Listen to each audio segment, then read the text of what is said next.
Story 1.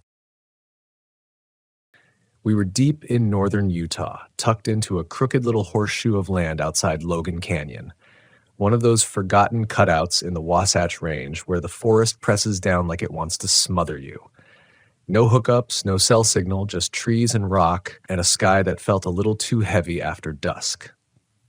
It was the third week of October.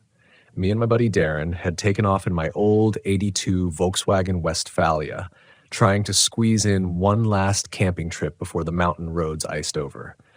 I'd known Darren since high school. He was one of those guys who carried peace like a second skin, the type who could roll a cigarette with one hand, quote Kerouac at the campfire, and laugh in the middle of a thunderstorm. We'd both been through breakups that year, job changes, the kind of emotional fallout that makes you want to chase stillness into the woods. This trip was supposed to be the cure for all that. No distractions, just trees, stars, maybe a few beers, and long conversations about what we were doing with our lives. But none of it played out that way. From the first night, something felt wrong. It wasn't loud. That's the part that kept gnawing at me. It wasn't some dramatic horror movie thing. No screams, no twisted faces in the dark, just this quiet tension, like the land around us was holding its breath. The road into the site had been brutal. Steep switchbacks, gravel washed out from recent rains, and deep shadow even during daylight. Once we parked and settled in, we noticed something odd. No other campers, not one. And that was strange because the spot was beautiful. Golden aspens in full fire, a stream babbling just out of view behind the tree line. You'd think someone would have claimed it. Darren joked it was too perfect to be safe. I laughed, but something about the phrase stuck in my ribs. That first night, we built a fire and grilled some bratwursts. I remember the crackle of the wood, the way the light bounced off the metal siding of the VW, casting dancing shadows into the tree line. We talked for hours, politics, old stories, dreams that never panned out. He was animated, excited, his eyes sparkled like they used to in high school. Around midnight, the wind picked up, sharp gusts that came from different directions, like something circling the camp. Then came the smell. It was faint at first, like wet copper, then stronger, metallic, sweet almost, like blood and rotten pine needles. Darren wrinkled his nose and stood up, scanning the trees. "You smell that?" "Yeah." He walked to the edge of the firelight, peering into the woods. "Probably a dead deer." I nodded, but my stomach twisted. I grew up around woods. I've hunted. I've gutted animals. This was different. This smell didn't belong.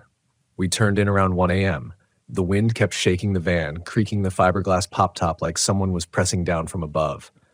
But I slept lightly until I heard the door unlatch. The sliding door makes a very specific sound. It doesn't open quiet. It hisses, grinds slightly, and clicks when it shuts. I shot up, heart thudding. "Darren?" I whispered into the dark. No answer. I looked to the passenger side where he'd been sleeping. His blanket was gone. His boots were missing. The fire was long dead, and outside the windows it was pitch black. I debated going after him, but something kept me glued to the mattress. A kind of dread that didn't feel logical, like my body already knew what my brain wouldn't admit. I waited. An hour, maybe more, eyes wide, ears straining. The forest never sounded louder. Cracks of branches, distant owls, the occasional shuffle of leaves. I held my breath every time something moved. Then, just before 4 a.m., the door hissed again, and Darren climbed in. "Where the hell did you go?" I whispered harshly. My voice cracked. He didn't answer. He lay down, pulled the blanket head, and faced the wall. I stared at him for a long time, waiting for something. An explanation, a laugh, even a muttered apology. Nothing. Just silence. Eventually, I drifted into a half-sleep, the kind that doesn't refresh you, just keeps you alive. When I woke up, the morning sun was cutting through the condensation on the windows. Darren was already outside, poking the fire pit with a stick. I climbed out and joined him. He looked tired, but calm. Peaceful, even. "You went out last night," I said carefully. "Where?" He paused, as if thinking. "Just had to take a walk. Couldn't sleep." "In the pitch black? You didn't take the flashlight." He shrugged. "Didn't need it."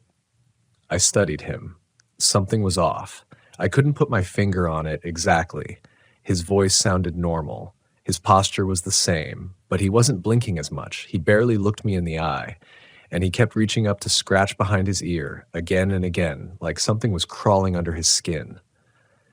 "You sure you're okay?" He smiled, but the expression didn't reach his eyes. "I feel great, actually." The next few hours passed in awkward silence. He didn't offer to cook breakfast, which he usually did. Didn't ask about the night. Just sat there staring into the fire pit, even though it was cold and there were no flames. I tried to distract myself. Clean the van. Check the trail map, but the weight in my chest wouldn't lift.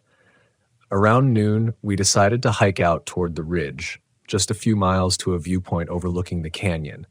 I hoped some movement, some fresh air, would bring things back to normal. But as we walked, Darren's behavior only got stranger. He didn't speak much, walked faster than usual, and every so often he'd stop dead in his tracks, tilt his head like he was listening to something I couldn't hear, then keep going. Once I caught him whispering to himself. Just fragments, things like "not yet" and "wait for the sign." When I asked what he said, he acted like he hadn't spoken at all.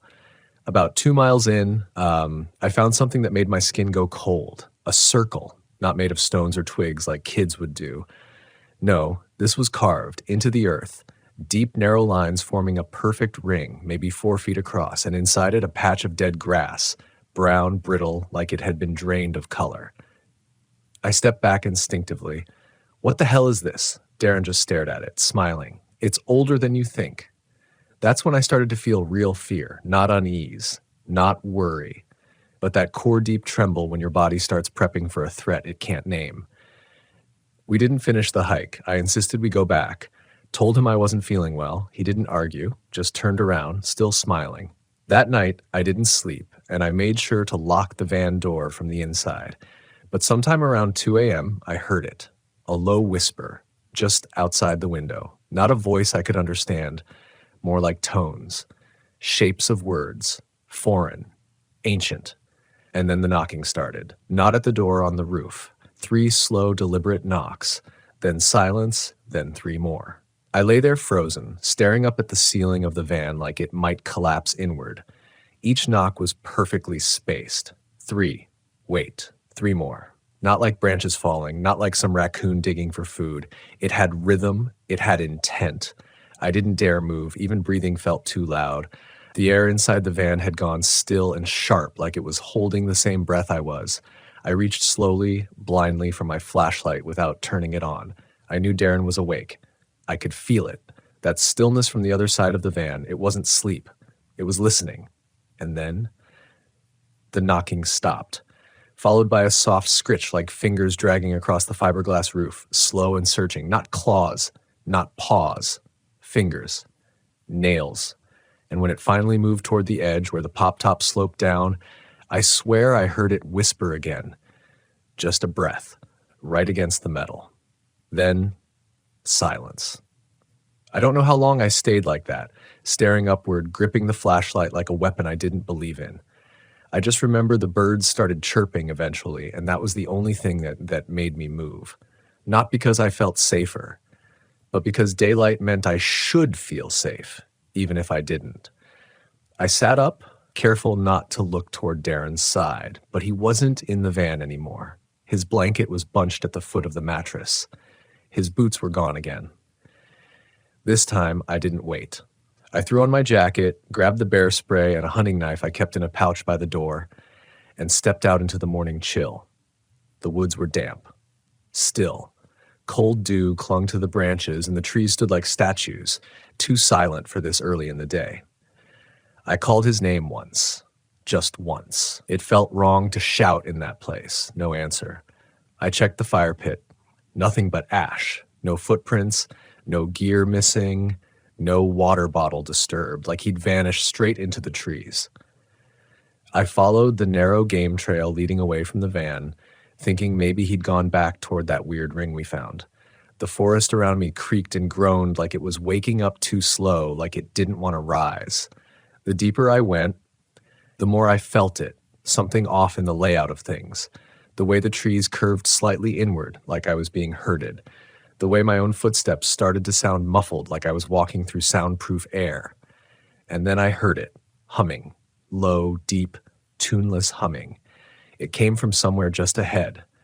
I crouched and inched forward, keeping low behind a row of moss-covered stones. And there he was, Darren, standing in the clearing, alone, barefoot. He was turned away from me, arms loose at his sides, head tilted back slightly like he was looking at the sky, but his eyes were closed.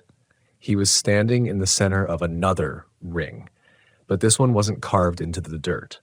This one was burned. The grass was blackened in a perfect circle, not like fire had spread, but like something had etched the shape from above.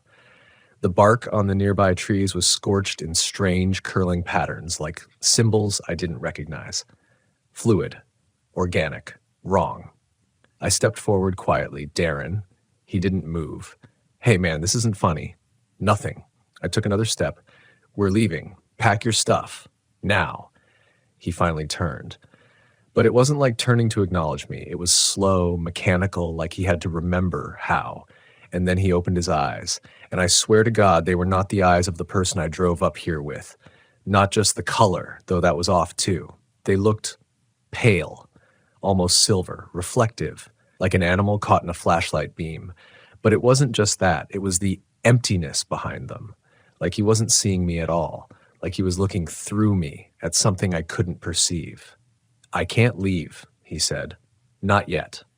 His voice was calm, flat, no inflection, and his mouth didn't move quite right, like he was learning how to use it again. I stepped back. What the hell happened to you? He blinked slowly. It's okay. It doesn't hurt. You just don't remember. But you will. Soon.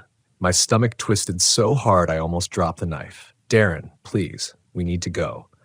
He started to walk toward me, slow and careful, like he didn't want to startle me. And that's when I noticed something else. His shadow didn't match. The sun was behind him. It should have cast a shadow in front, but it was behind him instead. Long, thin, stretching off into the woods like it didn't want to be attached to him at all. I turned and ran, not some brave, measured jog. No, I ran. Through the trees, over branches, ducking under limbs that clawed at my jacket and scratched my face. I didn't stop until I saw the van again, shining like a lifeboat in the distance. I slammed the door behind me, locked it, turned the engine over, and threw it into gear. I didn't even check to see if he followed. I just drove. I took the rough road downhill too fast, gravel spitting under the tires, the whole van rattling like it was going to shake itself apart. The forest kept pressing in, tighter and tighter, like it didn't want to let me go. And as I hit the final bend before the main road, there he was, standing in the center of the dirt path, barefoot, arms slack at his sides, watching me. But I didn't stop. I swerved around him, tires catching the edge of the ditch, nearly flipping the van. I didn't look back. Not once. It took me hours to calm down. I didn't stop driving until I hit cell service. I pulled into a gas station, shaking, hands still white-knuckled on the wheel. I called the Rangers, filed a missing persons report, told them I'd lost my friend on a hike and couldn't find him. I didn't tell them what I'd seen. Would you? They sent out a search team, drones, dogs. They found nothing, no trace of him, no footprints, no gear, just an empty clearing and a ring of scorched grass. They asked me 100 questions. What was he wearing? When was the last time you saw him? Was he on any medication? Did he seem off? I told them what I could without sounding insane. But the truth lodged in my throat like a splinter I couldn't dig out, because what could I really say? That Darren had stood barefoot in a burned circle, humming to no one, staring with someone else's eyes? That he had followed me, or gotten ahead of me, down a mountain road only to vanish again? So I kept my story simple. We got separated. I panicked. I left. They nodded, took down my statement, and told me they'd keep me posted. They didn't. Weeks passed. No updates, no discoveries, nothing. And still, I never went back. But the guilt didn't leave me alone. Because the worst part wasn't that I'd lost my friend. It was that I didn't believe I had. Somewhere deep in my gut, I felt it. Darren wasn't lost. He wasn't even gone. He was just changed. And somehow he was still out there, and I had left him behind. I parked the van in a friend's garage for a while after that. Couldn't stand the sight of it. Every time I stepped inside, I felt like the air was holding something from that forest. A silence that didn't belong. A shape behind the curtains. I'd wake up sweating from dreams I couldn't explain, trees with eyes, shadows that moved against the grain of the world, a voice humming under the bed. But one night, I couldn't sleep. So I went back out to the van, sat in the driver's seat, turned the key halfway, and the radio came on. Only static, but it wasn't static. Underneath the hiss, there was rhythm, that same knock, knock, knock pattern, then silence. Then 3 more. I killed the power and sat there for hours, not moving, not blinking, just listening to the void. I started researching everything I could about those mountains. That area, indigenous legends, ranger reports, missing hikers, forums full of wild-eyed stories from amateur cryptozoologists and hikers who claimed they heard voices in the trees or saw figures reflected in rivers that weren't their own. One story stood out. A guy had camped about 10 miles from where we were. Said he'd seen his brother walking into the woods one night, barefoot and humming. Only his brother was asleep in the tent next to him. When he chased the figure, it turned and looked at him, and its eyes were like mirrors. Another story from the 90s. An old ranger claimed that certain clearings in those woods were older than the forest around them.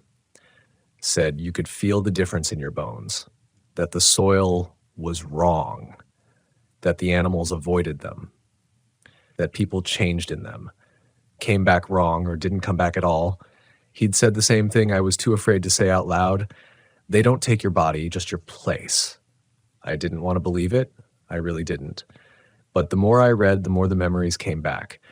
Not in some grand cinematic flashback, just in pieces. Little moments that hit like cold needles. The smell of Darren's skin when he came back, not sweat, not forest, something metallic, ozone, and rot. How his fingers twitched when he thought I wasn't looking. How he didn't blink for minutes at a time. How the dog that wandered into our campsite the first day growled whenever he got too close. I started questioning everything. Not just that trip, but the months leading up to it. Had Darren changed before the trip? Had I just not noticed? Was it me? Was I the one who forgot something important? So I did what any guilt-ridden fool would do. I went back. I know what you're thinking. Why? Why would you go back there? But the answer was simple. I had to. Not for closure. For proof. I needed to see if what I remembered was real. If that clearing existed. If I had imagined the whole thing. I needed something concrete to hold on to because my mind was unraveling by the hour. I drove up in the van alone. Same roads, same detours, same chill in the trees that made it feel like you were driving into a mouth that never closed. This time I brought backup. An old hiking GPS, trail cams, a drone, infrared gear, backup batteries, a full tank of fear, and the kind of obsessive paranoid determination that you only find in people who've lost something that refuses to stay gone. I camped near the same spot just off the old fire road. I parked the van facing the trail this time, left the engine ready to go, and I waited. Nothing happened that first night, but the forest listened. Second night, I woke up at 2:13 a.m. The sound that woke me? Humming, low, vibrating through the walls of the van. No direction, no source, just there. Like the trees themselves were holding the note in their branches. I stepped out into the cold with a flashlight in one hand, the bear spray in the other, every muscle tight and ready to run. That's when I saw it. In the dirt behind the van, fresh tracks, bare feet leading into the woods. I followed them. Again. Because I had to know. This time, the trail was clearer, like it wanted me to follow, like the forest had decided I was ready. The burned ring was still there, only now there were 2. The first was faded like a memory etched into the ground, but the second was new, still smoking, still pulsing, almost like the earth itself was breathing. And in the center stood Darren, or what was left of him. He didn't look surprised to see me, just smiled, but his mouth didn't fit the smile. "You came back," he said, as if we'd been having a conversation for days. "What are you?" I asked, voice shaking. He tilted his head like he didn't understand the question. "I'm just filling in, until the space fits, until the forest remembers." That's when I saw it. Behind him, a third ring. And in that ring, something was moving, crawling, reaching. A shape. It had my face. It was standing in the third ring, or rising from it, like it had been waiting just under the surface of the soil, buried in sleep and memory. And now the time had come to breathe again. Its body was mine, down to the scar on my forearm from the time I slid under the van changing the oil. Same crooked finger I broke back in high school. Same expression I saw in the mirror every morning before all this. Tired, worn, unsure of who I was supposed to be anymore. But the eyes, they weren't mine. They were older, like something had been wearing them for centuries and was just now remembering how to blink. The Darren thing turned to face the ring with me in it and stepped aside slowly. Not afraid, not even disturbed. More like reverent, as if what stood before me was sacred. "You left," he whispered, "but the forest didn't." I backed away, flashlight trembling. My mind clawed at logic, begging for explanation. Maybe I was sleep-deprived. Maybe I'd inhaled something. Maybe grief and guilt had finally cracked open a seam in my brain and let all the nightmares out. But I knew that wasn't true. Because when the thing in the third ring stepped forward, I felt it move inside me, like a memory I hadn't lived yet. It didn't lunge, it didn't snarl, it just walked. Calm, controlled, like it knew there was nowhere to run. "You were supposed to stay," Darren whispered, and I heard it again, the knock, knock, knock rhythm. But this time, it wasn't sound. It was inside my chest, a heartbeat that wasn't mine, syncing with something ancient and wrong, like my body was trying to attune to a frequency I was never built to survive. I turned and ran. I didn't look back, not even when the forest groaned. Not even when branches cracked behind me. Not even when the air thickened like syrup and pulled at my legs. I ran until I saw the van, until I slammed the door, until the engine roared awake like it knew what I was running from. I drove like something was chasing me, because something was. I didn't stop until I hit the first gas station 3 towns over. I parked under the fluorescents, shaking, hands still clenched on the steering wheel. When I finally got the nerve to check the mirror, I saw myself. Just me. But for a moment, just one blink too long, my reflection didn't move. It's been months since I went back. I sold the van, couldn't keep it, couldn't explain it. Some college kid bought it, said he was going to fix it up and drive it down the coast. I told him to never camp alone. Not out in the deep, not where the trees grow too thick for the sun to breathe. He laughed. I didn't. I've tried to move on, really. Therapy, distance, writing things down. But none of it helps. Because here's the truth.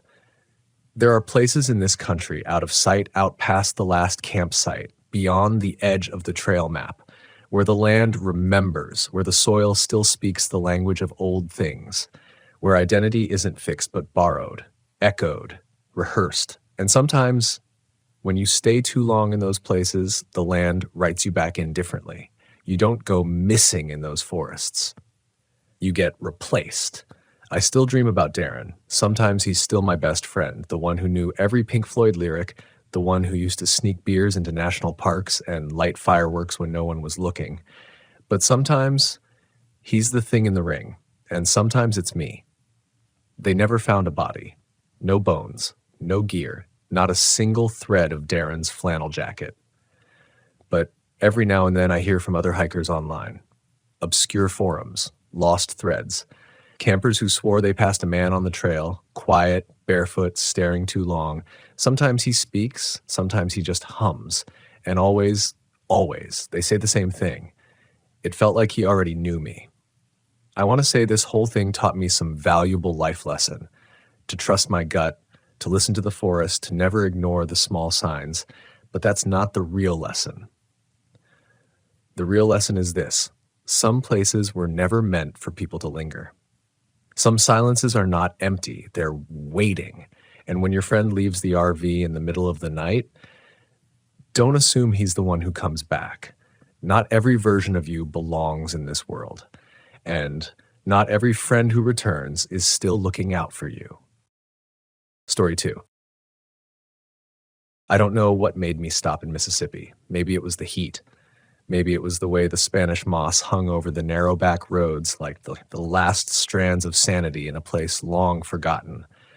Or maybe it was just the exhaustion, the kind that creeps in after too many miles, too many nights parked in unfamiliar gravel lots beside empty vending machines and flickering lights. I'd been on the road for weeks, heading west in my '88 Volkswagen Westphalia, my home on wheels, and I thought, just for one night, I'd rest in the Deep South. The campground wasn't on any of the apps. I found it the old-fashioned way, a wooden sign, half-rotted, nailed to a tree off a cracked two-lane road that bled into pine forest. It read, Deer Hollow Campground, Est 1947. I don't know what drew me in. It looked abandoned, forgotten, sun-bleached. But I turned the wheel, crunching gravel under my tires, and rolled slowly into the trees. There was no one at the ranger booth, just an old radio, a rusted metal cash box, and a paper map under a rock. The map was hand-drawn, curling at the edges. A few sites were marked in red ink. I picked Site 6, not knowing why. It was deeper in the woods by a stagnant creek where the trees grew close and the air didn't move. I parked, popped the top, cracked a beer, and sat on the back bumper watching the shadows stretch across the dirt. It should have felt peaceful, but it didn't. The first thing I noticed was the silence. Not quiet, silence. No crickets, no cicadas, just that still, wet, heavy kind of hush that presses in on your ears. I told myself it was the heat, that the bugs were hiding, but something about that silence made the hairs on my arms rise. I walked down to the creek with my flashlight. It was shallow, brown, barely moving. Something oily floated across the surface. I crouched and tried to see what it was, but the light scattered. It smelled like rot. When I came back to the van, I saw someone had left something by my fire pit, a rabbit skull. Clean, bleached white. It hadn't been there earlier. I didn't sleep much that night. At around 2 a.m., I heard knocking. Not on the van, but on something close. Rhythmic. 4 beats. Then silence. Then 4 again. I sat up, listening, holding my breath. It wasn't wind. It wasn't an animal. It was deliberate. I reached for my flashlight, shined it out the side window, and saw nothing. I told myself it was a branch knocking against a tree. But the next morning, I found small handprints in the dirt beside my van. Not child-sized, too small for that. But not animal either. 5 fingers, almost human. I should have left then. But I didn't. I rationalized it. Maybe some local kids. Maybe it was a raccoon with deformed paws. Maybe I was just tired. The second night, I walked farther into the campground. Past sites overgrown with kudzu, broken picnic tables, fire rings choked with vines. Site 12 was nothing but cinders and an old trailer half swallowed by brush. I felt like I was walking through someone else's memory, and not a good one. That's when I met Clay.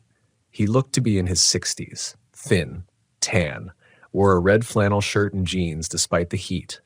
He was sitting on a stump, whittling. I didn't hear him approach, didn't hear any footsteps. He just was there. Evening, he said without looking up. I nodded, trying to play it cool. Didn't think anyone else was out here. Most ain't, he said. Not since what happened. I waited, but he didn't elaborate. So I asked, what happened? He stopped carving, looked up at me with pale blue eyes. You hear the knocking yet? My stomach turned. What do you mean? He stood slowly, wiped the blade on his jeans. Don't follow it. No matter what. Don't go where it leads. Where what leads? He pointed toward the far end of the campground, deeper into the woods. There was no path that way, just trees and tangled underbrush. They want you to follow. They want you to get lost. That's how it starts. Who's they? He didn't answer, just walked away, fading into the trees like smoke. I hurried back to the van, locked the doors. I didn't cook dinner. I didn't even change. I just sat, watching the woods, waiting. That night, I heard the knocking again. 4 beats. Pause. 4 beats. Closer. Then a voice. Help. It was faint, high-pitched, like a child. Help me, please. I sat frozen, my body screaming to move, to hide, to run, but I couldn't. because deep down I wanted to help. That's what they count on. I cracked the window just enough to call out, "Who's there?" No answer, just soft weeping. Then the knocking again. I closed the window, curled under my blanket, covered my ears. At dawn, I opened the van and found a doll nailed to the tree beside my sight. Old, moldy, its mouth sewn shut. I packed up, but when I tried to leave, the road was gone. The gravel drive that led in, it just ended, a wall of trees where the path had been. I walked back and forth for hours, retracing steps, comparing them to the hand-drawn map. Nothing made sense. And that's when I started hearing my own voice in the woods, calling for help, begging to be found. You don't realize how deeply your mind can unravel until you hear your own voice coming from the woods. Not in a dream, not in memory, but right there, echoing in real time. It wasn't a recording. It wasn't the wind playing tricks. It was me, calling out from somewhere deep in the trees, repeating the same words I had whispered the night before when fear crawled up my spine and I'd cracked the window. "Who's there? Please, help me." I stood frozen in the van's doorway, my boots halfway laced, hands trembling against the frame. It came again, from behind the same thicket Clay had pointed to, the part of the woods that didn't show up on the hand-drawn map. "Help me, please." The same desperate tone, the same cadence, my cadence. I backed away from the tree line, slammed the van door, and locked it again. I sat in the front seat for hours, trying to will the sun higher, trying to talk myself down from the edge of something I couldn't name. I rationed through explanations. Maybe someone recorded me. Maybe it was a sick prank. Maybe I dozed off and dreamt it. But the dirt under my boots said otherwise. I'd been standing. I'd been wide awake. Around noon, I tried the road again. Walked until my calves ached and the sweat soaked through my shirt. No matter which way I turned, I ended up back at the campground, always from a different direction, always at a site I hadn't passed before. Site 17 was burned down to the frame of an old Airstream. Site 21 had a rusted-out truck that looked like it had been there since the 70s. Every site was older than the last, like I was walking backwards through time. I stopped at Site 24. There was a camper there, a new one, a small, modern teardrop trailer with a solar panel, a folding chair, a book on the armrest. Hope surged in my chest like lightning. I ran toward it, calling out, "Hey, hello, I need help." No answer. I circled the trailer. The door was open just a crack. I knocked gently, pushed it open. Empty. No signs of a struggle. No blood. No broken glass. Just emptiness. Like someone had vanished mid-breath. The book on the chair was open to the middle. I picked it up. Faulkner's Ghost Stories of Mississippi. I flipped to the back cover and saw a name scribbled inside, Marla Winslow, Baton Rouge. Something about it made me shiver. Maybe it was the handwriting, rushed, jagged, or maybe it was the knowledge that Marla had likely been here just before me. I called her name into the trees. Nothing but silence. I didn't take anything from her camp, just backed away slowly, keeping my eyes on the brush. I no longer believed I was alone, but I didn't know what to call what was out there. Back at my van, I found something new tied to my side mirror. A strip of fabric, blue plaid, frayed at the edges, a small knot at the top. It looked like it had been torn from a shirt. Clay's red flannel. I grabbed the keys and tried the ignition again, even knowing the road was gone. I had to try. The engine turned over. I threw it in gear, floored it, aimed for where the path used to be. The trees didn't move. I slammed the brakes just in time to avoid smashing into a wall of pine trunks. I sat there, panting, head against the wheel. The forest was closing in. That night, I built a fire. I didn't want to. The heat was unbearable, but the dark was worse, and I needed the light. I set the flames high, fed it every dry branch I could find. I stayed awake with my back to the van and my eyes on the tree line. That's when I saw the first one, just past the reach of the firelight, half-shadowed. Small, pale, wrong. It looked like a child at first. Small body, thin arms, no clothes, but the proportions were off. Too long in the limbs, too angular in the joints. Its head tilted sideways like it didn't understand what it was looking at. Me. It stepped forward once. I stood slowly, Flashlight in one hand, the iron fire poker in the other. Stay back. It didn't flinch, just tilted its head the other way. Then it smiled, not with its mouth, but with its eyes. Like it understood fear and liked the taste of it. That's when I realized there were more. Behind the trees, on all sides, just shapes at first, hunched and twitching, watching. The knocking started again, not in one place, but everywhere, all around me, tree to tree, 4 beats. Again, closing in, I screamed. Loud, raw. The sound of my own terror filled the trees. I grabbed the poker and swung it at the nearest shape. It vanished into the brush without a sound. I backed toward the van, fire between us, but I could feel them, still there, still watching. Inside, I locked everything, pulled the curtains, sat with my back to the door and the poker in my lap. They didn't try to break in. They didn't speak. They just knocked. 4 times, then again, and again. And then my own voice came back, not from outside, but from under the van, whispering, crying, begging. I couldn't breathe. My own voice, whimpering, pleading, echoed up through the floor of the van. It was coming from underneath me, from the dirt, from the very ground I'd parked on like a fool, thinking this was safe.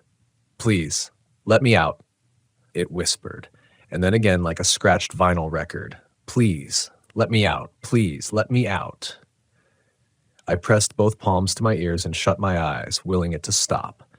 Telling myself it wasn't real, couldn't be. That kind of fear, deep in the gut, cold in the spine, it starts to strip your brain down to nothing but instinct.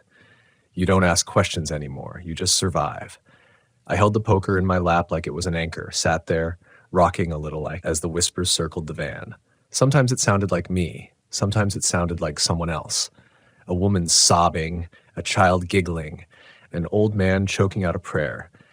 Every voice familiar, wrong. I must have fallen asleep at some point, or passed out.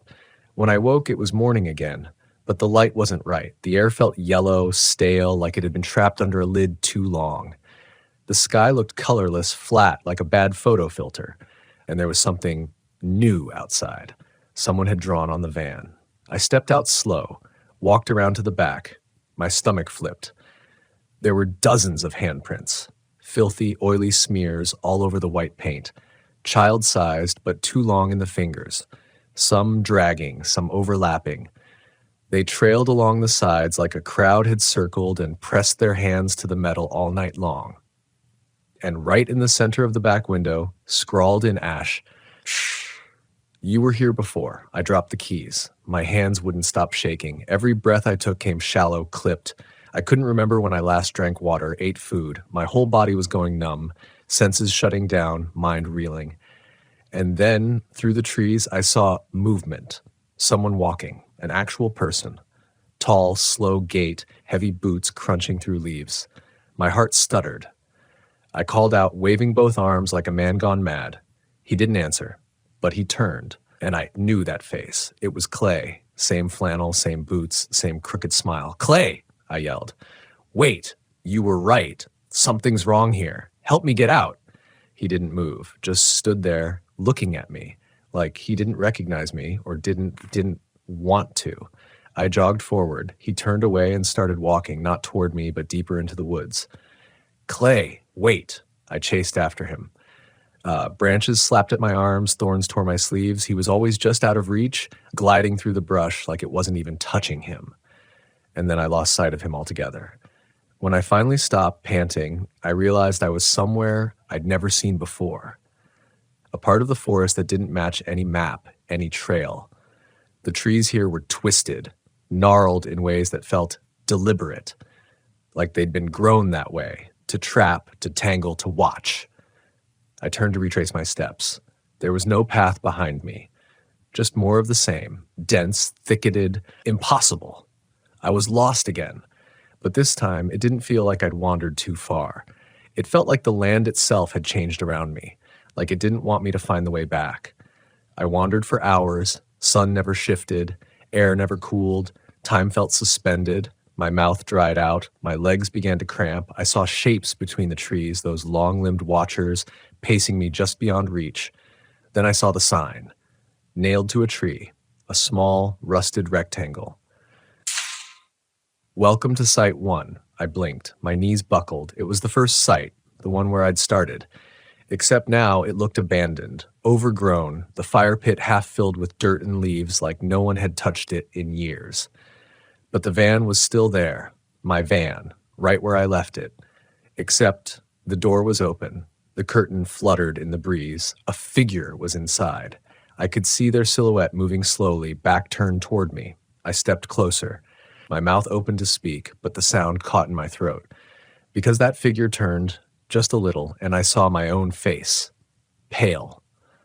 Wide-eyed. Hollow. It was me inside the van, and he looked right at me. Then shut the curtain. I ran. Stumbled back, falling over roots and rocks, scraping my arms raw. I didn't stop until I hit the creek. Yes, the creek, the one I'd crossed on the first night. But now it was dry. Cracked earth and broken stones.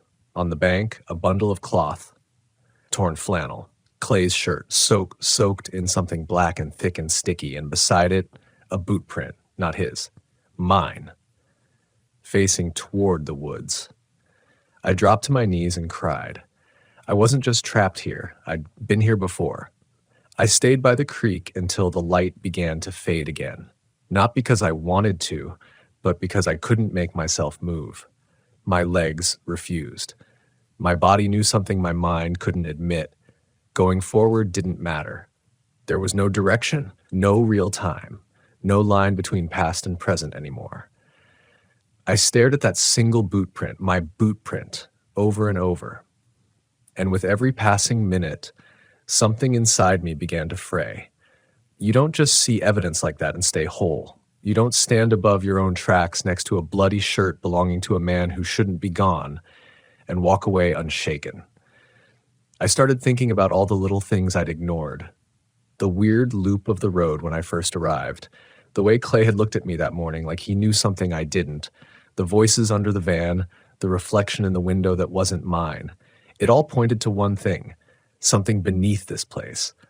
Not physically, not just underground, I mean deeper, something spiritual, ancient, broken, like the land had teeth, and I'd fed it without realizing. And now it wanted more. I finally stood up and followed the dried creek bed, figuring maybe it would lead me to the highway or somewhere that still obeyed normal rules. But every 10 steps, the air changed, thicker, warmer, almost electrical. My ears would pop and ring like I was passing through invisible veils, one after another. And with each one, I could feel my memories sliding. Things I knew just hours ago, the layout of the campground, Clay's voice, what day it was, all started slipping out of reach. My name was even starting to feel borrowed. And that's when I saw her, standing in the middle of the path. A woman in a long denim jacket, barefoot, skin pale as moonlight. She wasn't breathing hard, wasn't surprised to see me. In fact, it felt like she'd been waiting. "You finally got turned around," she said, voice calm and dust dry. "Who are you?" I asked. My voice cracked, dehydrated, hoarse. I wasn't sure if she was real or a projection of my own breaking brain, but she sure felt real. "You saw your own shadow," she said, tilting her head. "Most folks don't make it that far." I swallowed. "Where am I?" She gave me a long look, then pointed to the trees behind her. This land wasn't supposed to stay open. The park was shut down in the 60s. Too many missing. Too many stories. "Then why was the gate open?" "Because they always come back," she whispered. "This place, it remembers. Once you touch it, you're part of it." She started to walk toward me, slowly, deliberately, her eyes never leaving mine. I stumbled back. "Don't come near me. I'm not here to hurt you," she said. "But if you stay much longer, he will." My blood iced over. "Who?" Her voice dropped to a whisper. "The man who walks backward." And before I could ask another question, she vanished. I swear to God, I blinked and she was gone. No rustle, no footstep, no sound at all. I spun around, breathing fast, vision swimming, and then I heard it. Footsteps. Coming toward me, but the sound was wrong. Like tape played in reverse. Crunches that didn't match the rhythm of a normal gait, unsteady, glitching. I held my breath, and then I saw him. In the distance, half shrouded in shadow, A man moving backward, head twitching slightly, arms rigid at his sides. His body jerked like a puppet, feet dragging leaves in reverse as he came closer. And even worse, he wasn't looking at me. He was facing away. But somehow I knew he saw me, that he knew everything about me. I ran. Didn't look back. Couldn't. Every fiber of my being told me not to. Like turning around would be an invitation, like acknowledging him would let him inside. I crashed through the woods until my legs gave out again, collapsing against a tree with my chest heaving and eyes blurred with sweat. And when I finally risked a glance over my shoulder, he was gone. But the air was colder now. The birds were silent. Even the bugs had stopped chirping. And that's when I noticed the trees were different. I was back at the campsite, but not as I'd left it. It was burnt, blackened, trees scorched. My van was a melted husk, tires gone, windows cracked into spider webs. The ground was dry, split, scarred like it had seen fire years ago. I approached slowly, my heart in my throat, and on the side of the van, carved deep into the frame with something not human, were the words, "He follows who forgets." The door was open, just a hollow shell now. No supplies, no map, no hope. That's when I heard my voice again coming from inside. But it wasn't a whisper this time. It was a scream. The scream echoed out of the van like it had been bottled inside for years. Not just my voice, but my exact scream, as if someone had recorded it, warped it, and let it loose. And I did something I swore I wouldn't do. I went inside. I don't know if it was curiosity or something else, some thread in me already cut loose and flapping in the wind, but I crossed that blackened threshold like I'd done it before. Inside was colder than it should have been. Silent. The kind of silence you can feel press against your eardrums. Everything was scorched and warped. The bed, my hiking bag, the old Polaroids I kept taped to the wall, all were frozen in melted poses, like time had boiled and hardened mid-motion. But on the floor, in the center of the van, was something that made my gut turn. A Polaroid. Clean. Untouched. I picked it up. My hand trembled as I flipped it toward the light leaking through the cracked windshield. It was me, standing in the woods. Only I was turned away from the camera, head slightly cocked, arms stiff, and behind me, blurry and indistinct in the trees, stood another version of me. Grinning. The image pulsed in my hand. I dropped it like it was hot. That's when I realized the scream I'd heard, the one that lured me inside, had never stopped. It was just underneath everything, beneath the walls, beneath the silence. I backed out of the van and turned toward the forest again, ready to run anywhere that wasn't here. But the trees were wrong again. They leaned toward me, bent inward like a tunnel, and hanging from the branches were dozens of Polaroids. All of me, all in different poses. Some walking, some lying in the dirt, some standing behind other campers, people I'd never seen before, watching them. One had a date scrawled on the back, July 12th, 2025. Today, I staggered back, mouth dry, pulse thundering in my ears. I wasn't just lost. I wasn't just being hunted. I was becoming something the land used, a loop in its game. And then I heard footsteps again, that same reversed rhythm, that jarring, sick cadence like someone stepping back into a moment they shouldn't be in. But this time they were all around me, dozens, circling. I spun and saw them.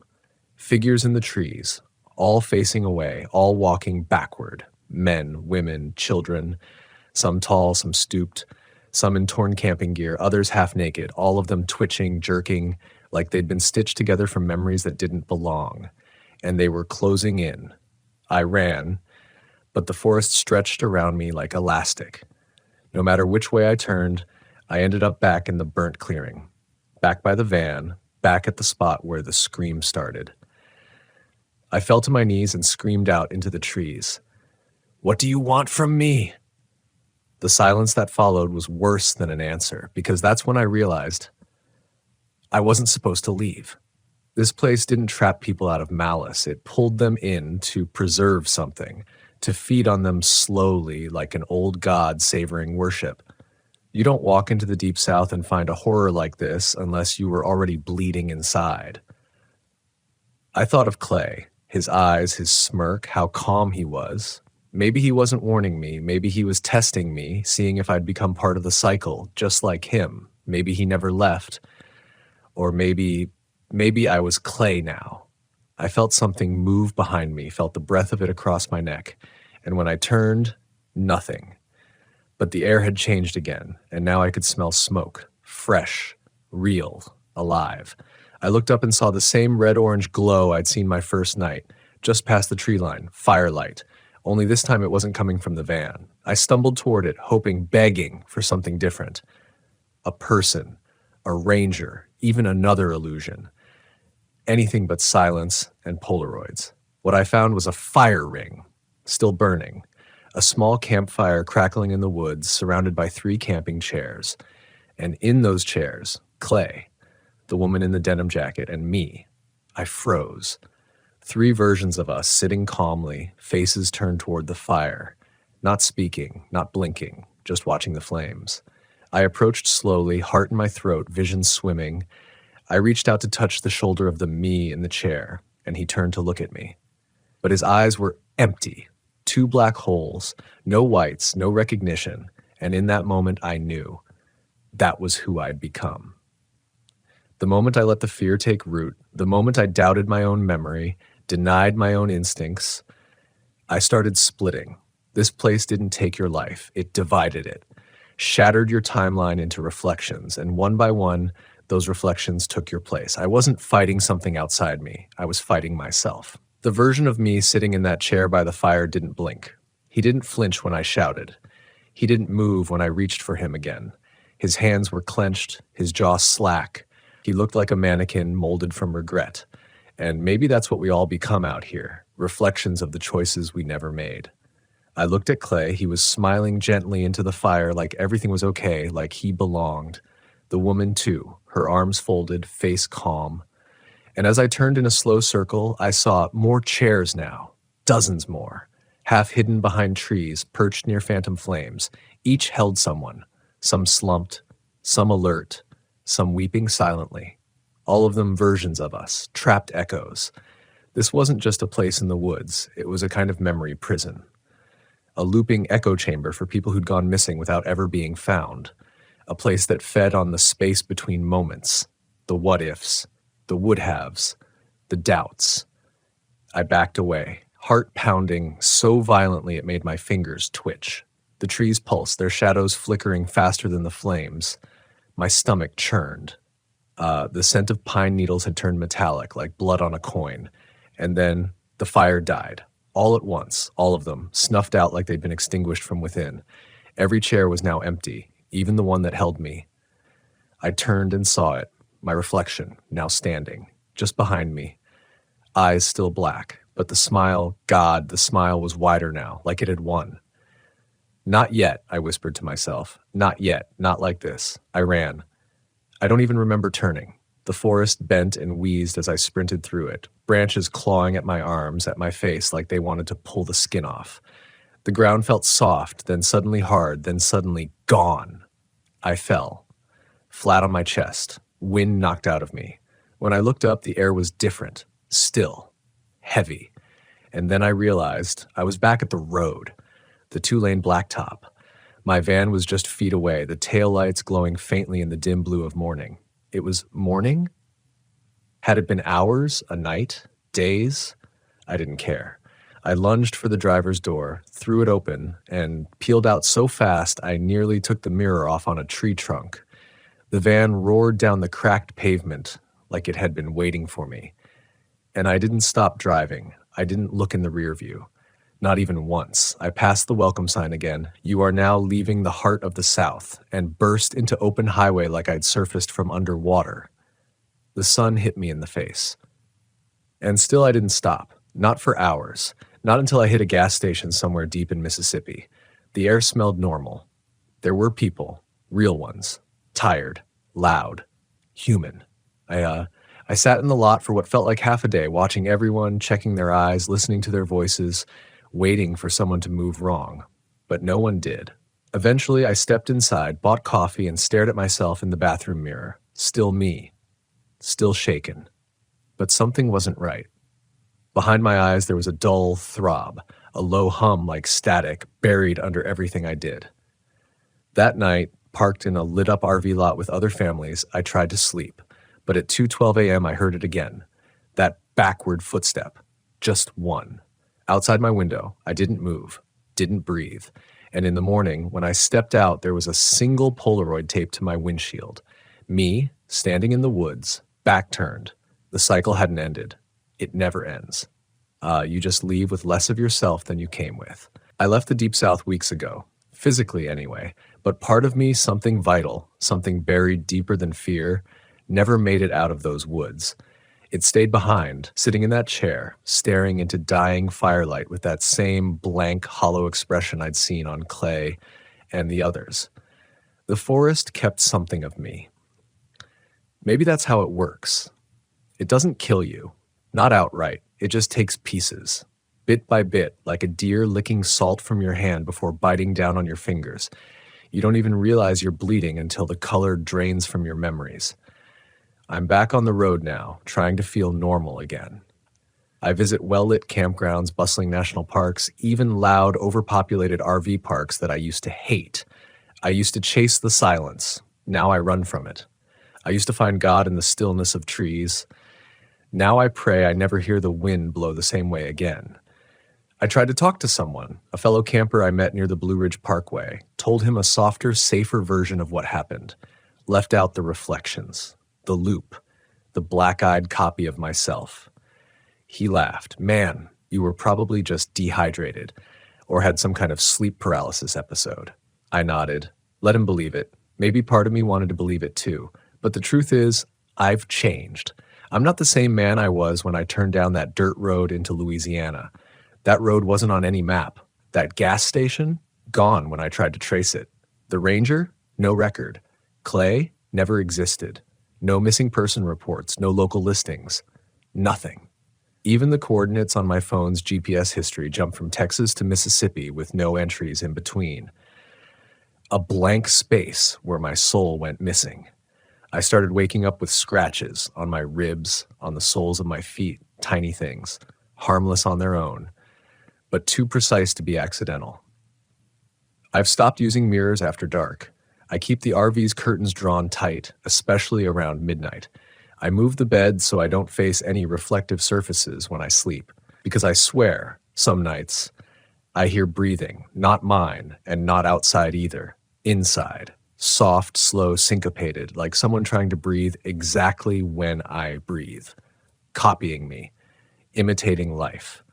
I left the South, but the South didn't leave me. There's something ancient in those woods. Not evil, exactly. Not in the cartoonish sense, but hungry. Yes, patient. It waits for the kind of mind that doubts itself.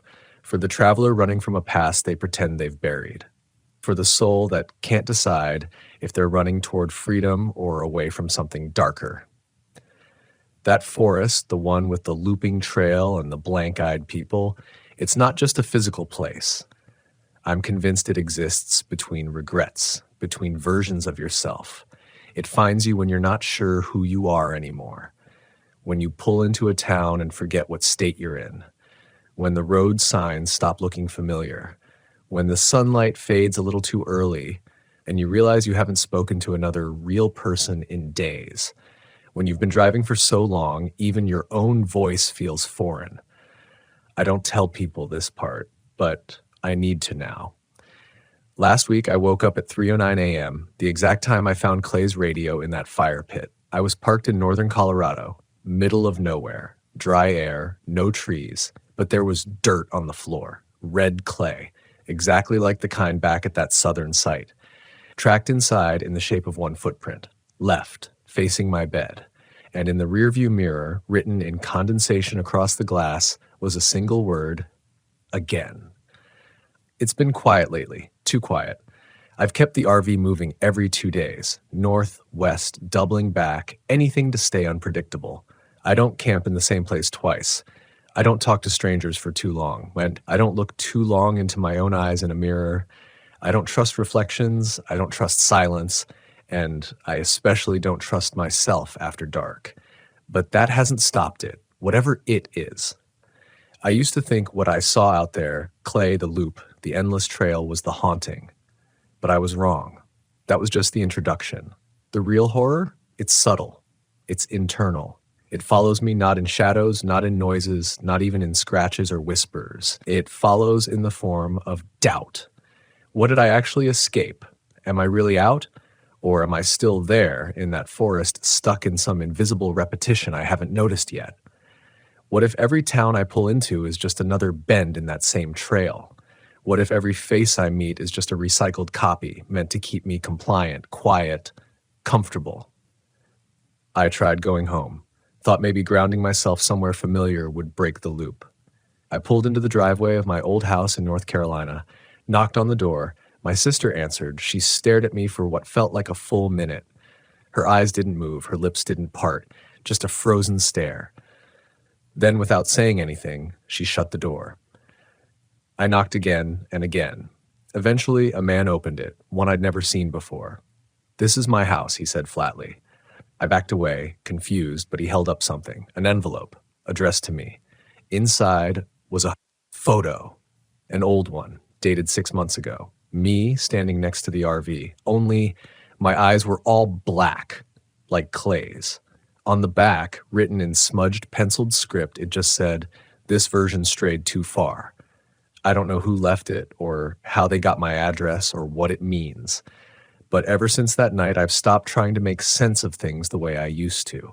I stopped asking questions like, what was that thing? Or was it paranormal or psychological? That's not what matters. The only question that matters now is, how do you survive something that wears your own skin? Because it's not about creatures in the woods anymore.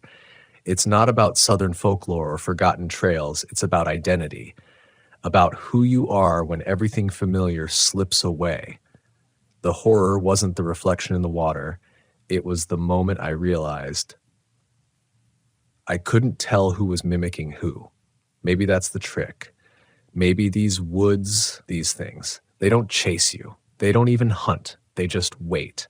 And when you get tired enough, lost enough, broken enough, they take your shape and become you, better than you ever were. Smiling wider, sleeping deeper, remembering names you've tried to forget, living a cleaner version of your life while the real you is left wandering gravel roads and fogged up memories.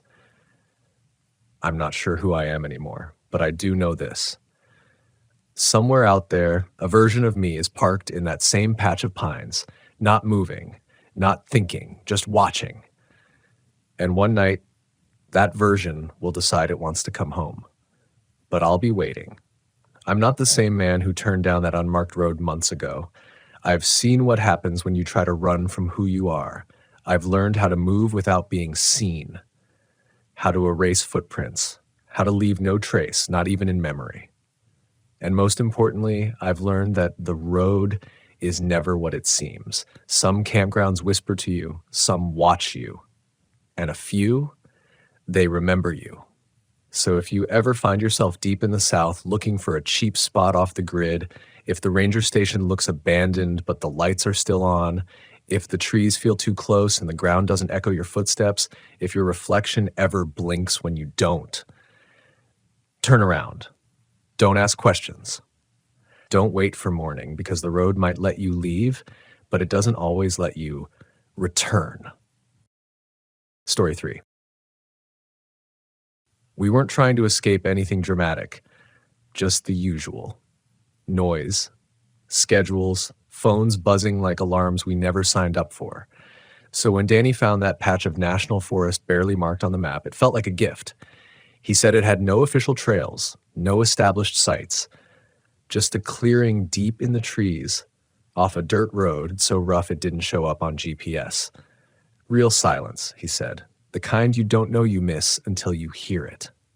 So we packed up the old RV, me, Danny, and Wes. The three of us had been tight since college, but that was years ago. Now we were all chasing something different. Wes had a kid on the way. Danny was drifting through jobs and towns like he couldn't land anywhere. And I just needed to feel like I still fit somewhere between them. We left before sunrise. The farther we drove, the more the world peeled away. Strip malls vanished. Gas stations thinned. Even the roads got tired. We lost cell signal about an hour before we reached the edge of the forest. From there, we followed Danny's notes, turn by turn, until the road turned into something closer to gravel, then dirt, then just ruts weaving through trees thick enough to scrape the RV's mirrors. I remember how excited Danny looked.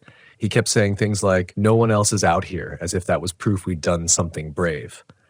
Or smart. But something about it put weight in my chest. Not fear, exactly.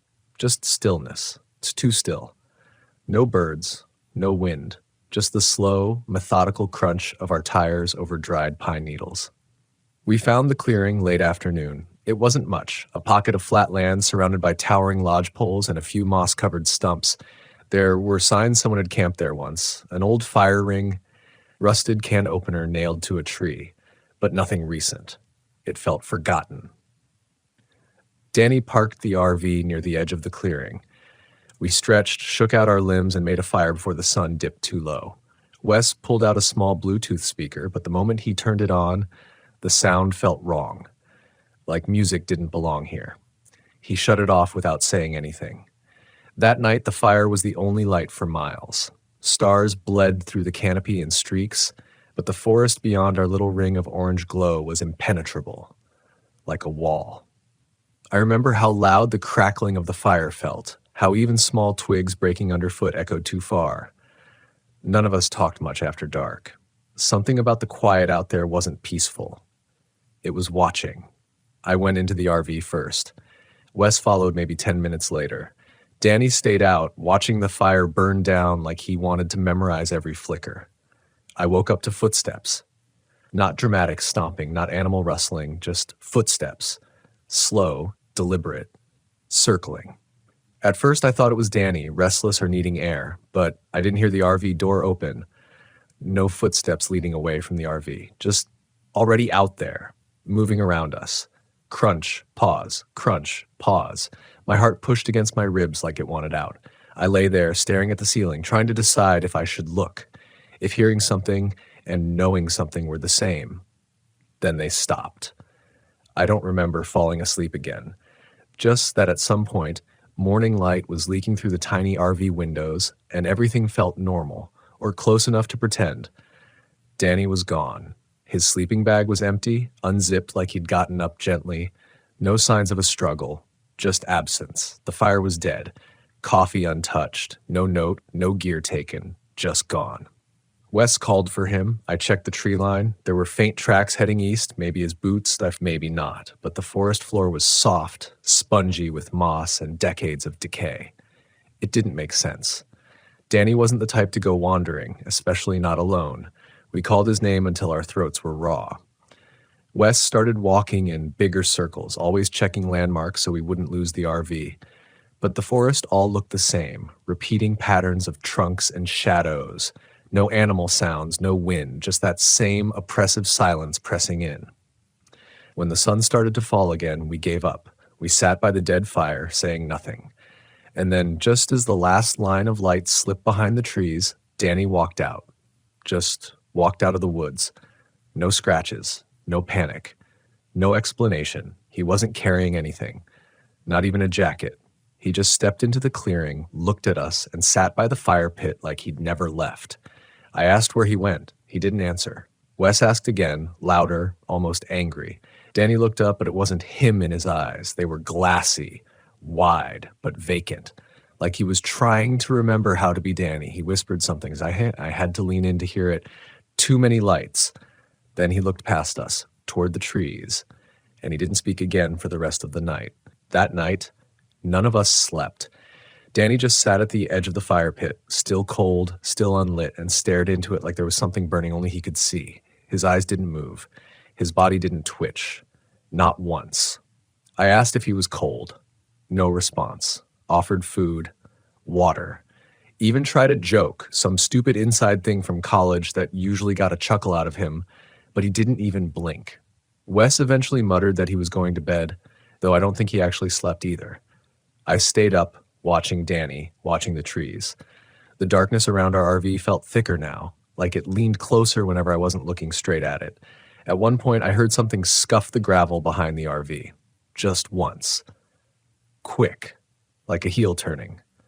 But when I turned to look, there was nothing. No tracks, no sound of retreat, just the dense stillness again. I checked all the RV doors twice that night, then again, locked and relocked, even though we were 30 miles from the nearest paved road. By morning, Danny had moved. He was inside the RV, sitting at the small booth with a mug of cold coffee in his hand.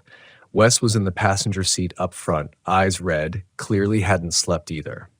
I poured myself a cup and sat across from Danny. His eyes tracked me, but it didn't feel like recognition. More like study, like I was a slide under a microscope. "What happened to you out there?" I asked. He didn't answer, but he did speak, just not to me. "They move between the trees," he whispered. "They wear light like skin." It hit me like static electricity, sharp, cold, impossible to shake off. I asked what he meant, who they were, but that was all he said. Wes muttered something under his breath and grabbed the keys. "We're leaving. Now. Screw the trip." We didn't argue. Danny didn't resist. He just sat there while we packed up camp. And when the engine turned over and we began crawling back down that brutal forest road, I felt a wave of relief so strong it made me nauseous.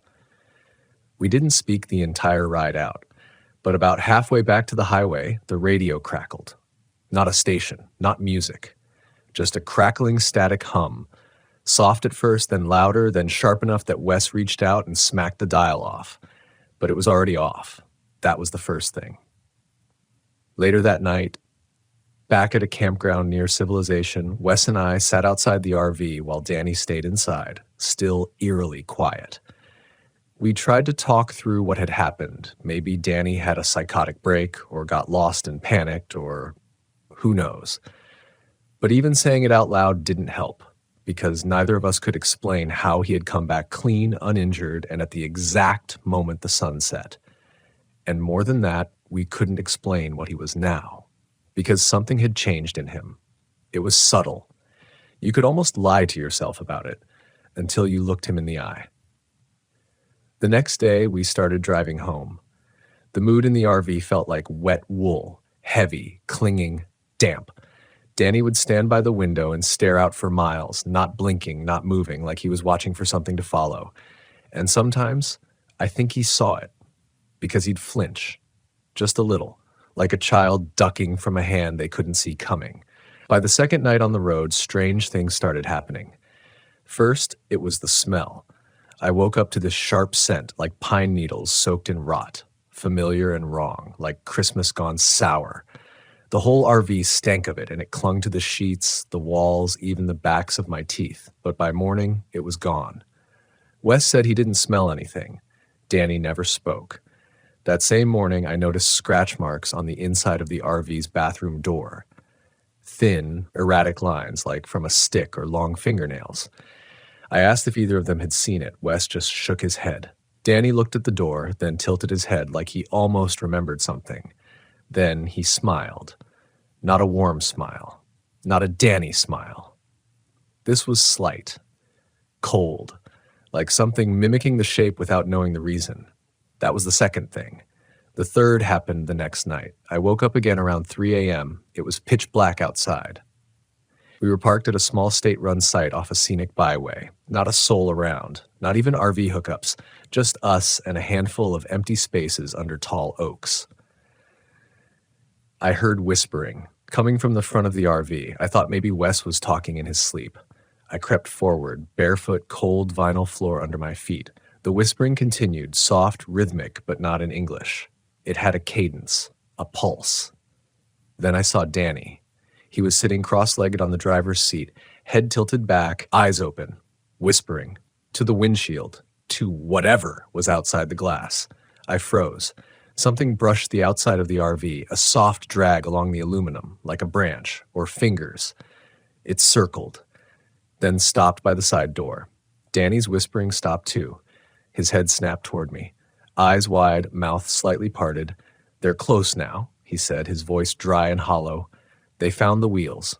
I backed away. I didn't sleep after that. I just sat by the bathroom door, holding a flashlight, the beam shaking in my hands. The next morning, Wes found me sitting in the same spot, flashlight dead, eyes dry and red. He didn't ask questions. He just nodded like he'd known this was coming. Danny was gone. The RV door was shut, locked from the inside, but he wasn't anywhere in the vehicle. Not in the bunk. Not outside. No footprints in the gravel. No sounds in the trees. We checked the nearby trails, if you could even call them that, just broken paths through dew-soaked grass and fallen leaves. Nothing but silence and that heavy scent of rot again, drifting in with the wind. I yelled his name. Wes did too. But there was no answer. After maybe an hour of searching, Wes stopped and looked back toward the RV. His jaw clenched. He wants us to follow. The words didn't feel like his, more like something he'd heard and was repeating. We didn't talk after that, just walked back in silence and sat in the RV with all the blinds down, like kids hiding under a blanket, pretending the dark couldn't see us if we stayed still. And then, right around sunset, Danny came back. We didn't see him arrive. Just turned and there he was, standing in the doorway. No sound, no warning. His eyes were darker, not just the irises, the whole eye.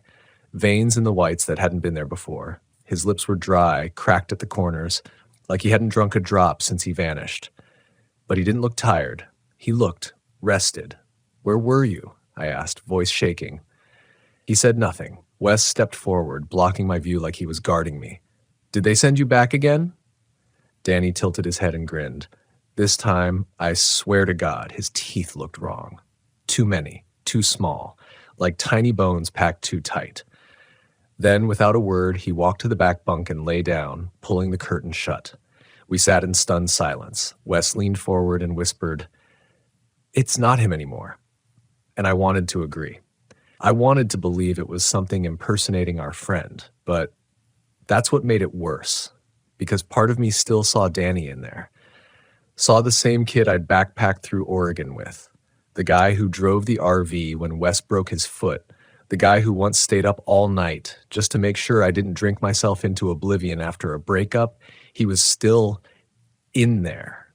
I could feel it, like someone trapped behind their own skin, banging on the walls, screaming. That night, Wes insisted we leave. We drive straight through. No more stops. We're not sleeping again. Not here. So we did. We drove in shifts, passing fast food signs and gas stations without stopping, cutting across back roads just to keep moving. I sat in the back seat while Wes drove, and every now and then I'd glance at the bunk behind the curtain. I could hear him breathing. Rhythmic. Slow. But every few minutes there'd be a pause. Long. Unnatural. Like something holding its breath. Listening. Somewhere near 3 a.m., as we curved along a dark mountain road, something knocked on the back wall of the RV. 3 times. Clean. Sharp. Wes slammed the brakes. We sat there holding our breath. Nothing. Then the knock came again, this time on the side window. I looked at Wes. His face had gone pale. We didn't check. We just drove. It rained sometime before dawn. Not a downpour, just a thin drizzle that coated the windshield and blurred the trees. I watched them drift by, those tall, skeletal pines hunched along the roadside, and something dawned on me. The forest never left. It had wrapped around us like fog and followed us from that night forward. Wes broke the silence around 7 a.m., somewhere near the border of Utah. "I've been seeing things in the mirrors." I looked up. He didn't mean the side mirrors. "I catch faces," he said, "but not Danny's, not ours, just shapes, like they're crouching just out of view, waiting." I didn't respond. I didn't need to, because I'd seen them too. Not faces exactly, but the shimmer, the flicker, the way the reflection didn't quite match reality. How sometimes the trees in the mirror were a few frames behind where they should be, how shadows appeared that didn't exist in the real world. We reached a gas station outside of Moab by early afternoon. Wes pumped the gas. I went in to pay. When I came out, Danny was gone again. The RV door was open. The back curtain flapped loose in the breeze. Wes hadn't seen him go. I scanned the lot, the road, the horizon. No sign of him. We waited there for 2 hours, asked inside, asked other customers, called out again and again. Nothing. Eventually we agreed, without saying it, that he wasn't coming back this time. We drove the last leg of the trip in dead silence. The air felt thinner. The inside of the RV smelled like wet dirt and pine bark. And the radio had started whispering again. Only this time, it wasn't static. It was Danny's voice, repeating things we'd said on the trip, laughs, phrases, whole sentences we'd long forgotten, played back like a recording warped with time. That was the last thing. After we got home, Wes sold the RV within a week, didn't even clean it out, just handed the keys over and walked away. I haven't seen him in months now.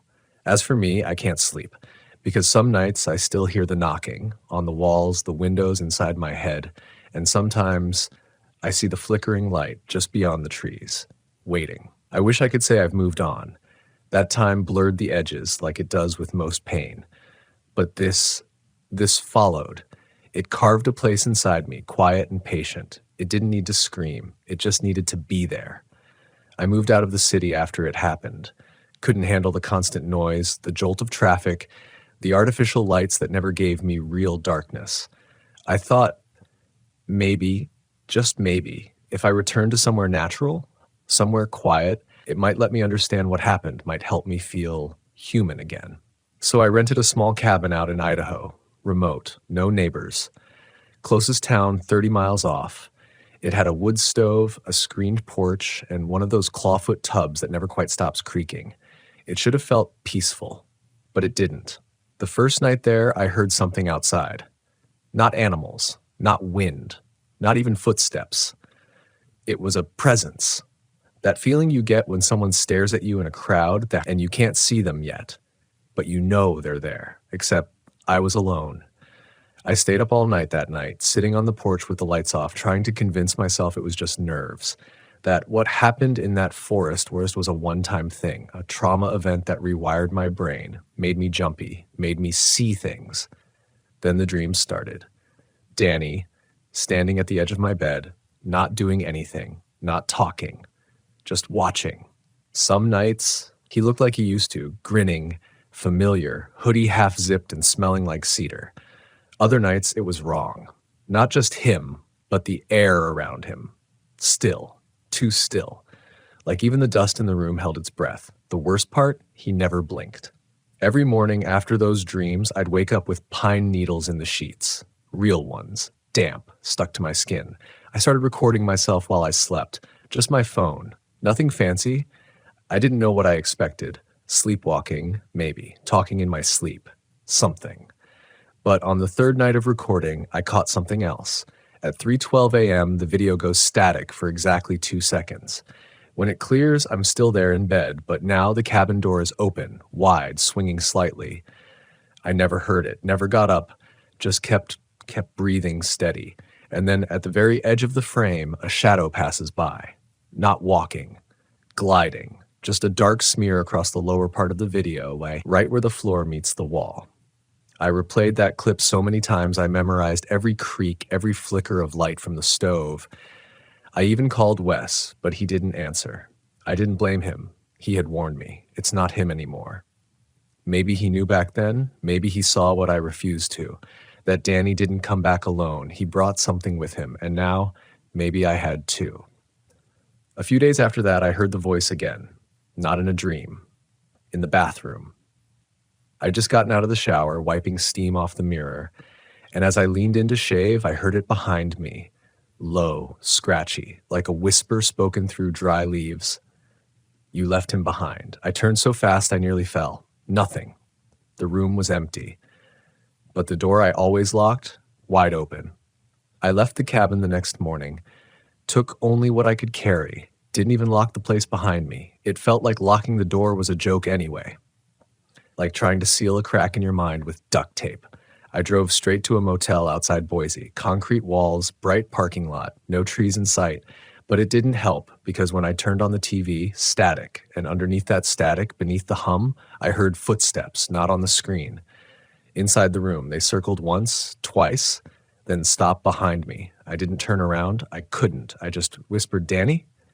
And something breathed. Close. Right next to my ear, not cold, not warm, just there. And then the light above me flickered and the bathroom mirror cracked down the middle. I left that night.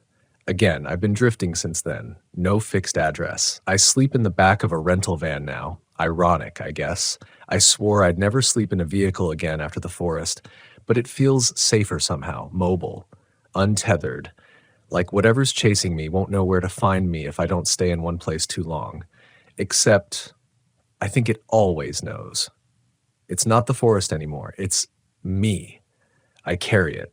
The silence, the knocking, the flickering lights, like it imprinted something into my skin, my blood. I can feel it when I close my eyes, when I wake up drenched in sweat, when I check my reflection and see something shift behind my eyes just for a second. And I know, deep down, that I've changed. Not the way Danny did, not yet, but it's coming. The forest is patient. It doesn't rage, it waits. And every time I dream, I go back. The moss is soft beneath my feet, the lights are flickering between the trees, and something is standing just out of view, whispering in Danny's voice. You left me there. I started recording everything. Not for proof, not anymore. That stage is long gone. I don't need anyone to believe me. I barely believe myself. I do it so I can track the changes. How many nights I hear the knocking, how long the lights flicker before they go dark, how often I see him in reflections, in windows, in puddles on the ground after rain. Danny. Or what used to be Danny. Sometimes in just the right light, I see his eyes again, those same soft brown eyes, always a little tired, always full of life. But then they go glassy, clouded, like a dead animal's on the side of the road, watching, but not there. I swear I caught a glimpse of him in Montana. It was early morning, heavy mist clinging to the edge of a gas station lot. I had just finished filling the tank when I saw someone watching me from across the road, half hidden behind a rusted signpost, too far to see his face. But the posture, the way he held his shoulders crooked like the left one hurt, that was Danny. I know it. I stepped forward, breath caught in my throat, and he turned and moved, not walked, just shifted. The way trees do when you look away and back again and something's changed. He slid behind the post without sound. I sprinted over, heart pounding, screaming his name like an idiot, but the only thing waiting there was an old deer skull nailed to the pole, hollow eyes, cracked teeth, its surface smeared with dark streaks that could have been mud or could have been something else. I don't know, but I felt him there. And not just him, the thing that came back with him. That's when I stopped using maps. I let the roads take me wherever they wanted. I don't plan. I don't schedule. I just move. Because if I stop for too long, if I settle in, find some comfort, that's when it finds me. It doesn't show up the same way each time. Sometimes it's in the form of light flickering where there should be none. Other times it's in sound, a rustle of leaves when there's no wind, a faint laugh through the walls, or knocking again and again, perfectly spaced, always in threes. And sometimes it's inside me. I don't know how else to explain it. I'll wake up in the middle of the night, standing outside the van, barefoot, facing the trees, no idea how I got there. Or I'll find words scribbled on napkins and receipts, things I don't remember writing, in handwriting that's almost mine, but not quite. You left him behind. It's your turn now. It watches through the trees. Sometimes the notes are in the glove box, sometimes tucked under my pillow. Once I found one taped to the inside of my eyelid with clear medical tape. I didn't sleep for 3 days after that. I started driving exclusively during daylight. It felt safer, at least for a while, until the sky stopped meaning anything. Because it isn't darkness that brings it. It's silence, stillness, places where no one's listening, where your voice won't echo back. That's where it likes to be. And lately, I've been hearing it again, in my own voice. Little slips when I speak out loud, a pause between words that wasn't there before, an inflection that sounds foreign, like someone else is talking through me. Last week, I stopped at a roadside diner in Utah. Waitress came over, real sweet, mid-50s, asked me if I wanted coffee. I meant to say, yes, please. But what came out was, the roots are deep here. She froze. I did too. I had no idea where that came from. She blinked, forced a laugh, and backed away from the table like I was dangerous. I left before the coffee even hit the table. That night, I found dirt in my mouth, packed in the corners of my gums, embedded beneath my nails. but there wasn't a speck of dirt in the van. Not until then. Now the van smells like moss. Damp. Rotting. Familiar. It's the same smell that clung to Danny's clothes when he came back from the trees. I used to wash my clothes daily. Now it doesn't matter. The smell's inside me. And sometimes, God, sometimes, I want to go back. Not out of curiosity, out of longing. That forest, for all its terror, felt like it knew me. Like it remembered me. Like it had been waiting. I keep having this one dream, worse than all the others. It's me, standing at the edge of the clearing where we camped. The fire's long gone out. Wes is nowhere, but Danny's there. He's crouched at the base of a tree, hands in the dirt, whispering something into the ground. He looks up when he sees me, and this time he smiles. Soft, warm, like the real Danny again. He holds out his hand and says, "I found the way out. Come see." And every time I start to step forward, and every time I wake up with soil on my tongue. I don't know what's happening to me, but I don't think I can outrun it anymore. Because this isn't just about Danny, it's about me. I left him behind, and now the forest is asking me to finish what I started. The knocking started again last night, but this time it came from inside, not the walls, not the windows, from the bathroom. I don't use that little bathroom anymore. Haven't in weeks. Something about the mirror in there, it's warped. Not in a physical way. More like when I look at it too long, I start to see things that shouldn't be there. A flicker. A shape over my shoulder. Once I swear I saw a second version of myself standing just behind me, smiling, even though I wasn't. So I sealed it off, duct taped the door shut from the outside, nailed it down for good measure, even parked a crate in front of it like some flimsy barrier would actually matter. But last night, 3:12 a.m. exactly, the first knock came. 3 slow, deliberate taps, then silence, then 3 more.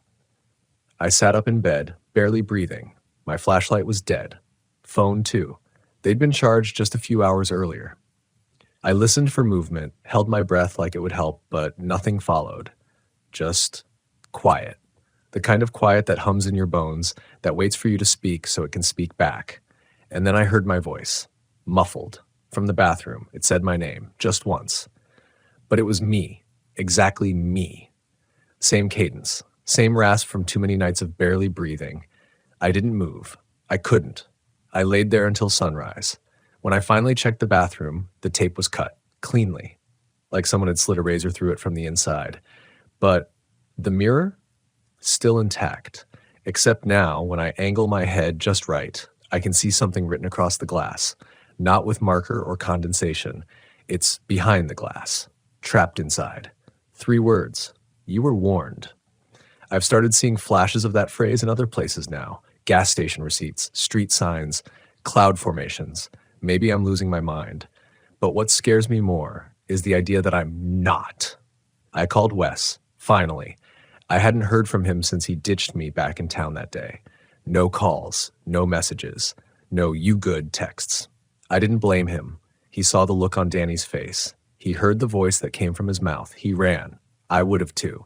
But I called anyway, and when he picked up, his voice shook. He didn't even say hello, just whispered, "I still see him." I didn't ask who. I didn't need to. He went on. He stands in the hallway at night, doesn't move, just watches. If I turn the lights on, he's gone, but the floor is always wet where he was standing. He paused. He asked about you. I gripped the phone so hard it creaked. He said you're late. I hung up. Haven't called back since, because I know now. This thing, whatever it is, it's not just attached to Danny. It's tethered to all of us. And I'm the last link in the chain. I've retraced our route, marked every forest, every gas station, every quiet road we passed through. I keep thinking maybe there's a way to fix it. Like if I just go back to the exact spot where Danny disappeared, if I undo whatever we did, I can put this whole nightmare to rest. But that place, it's not on any map. I've tried. I've called park services, emailed backcountry offices, even drove to ranger stations with vague descriptions, hoping someone might recognize the clearing.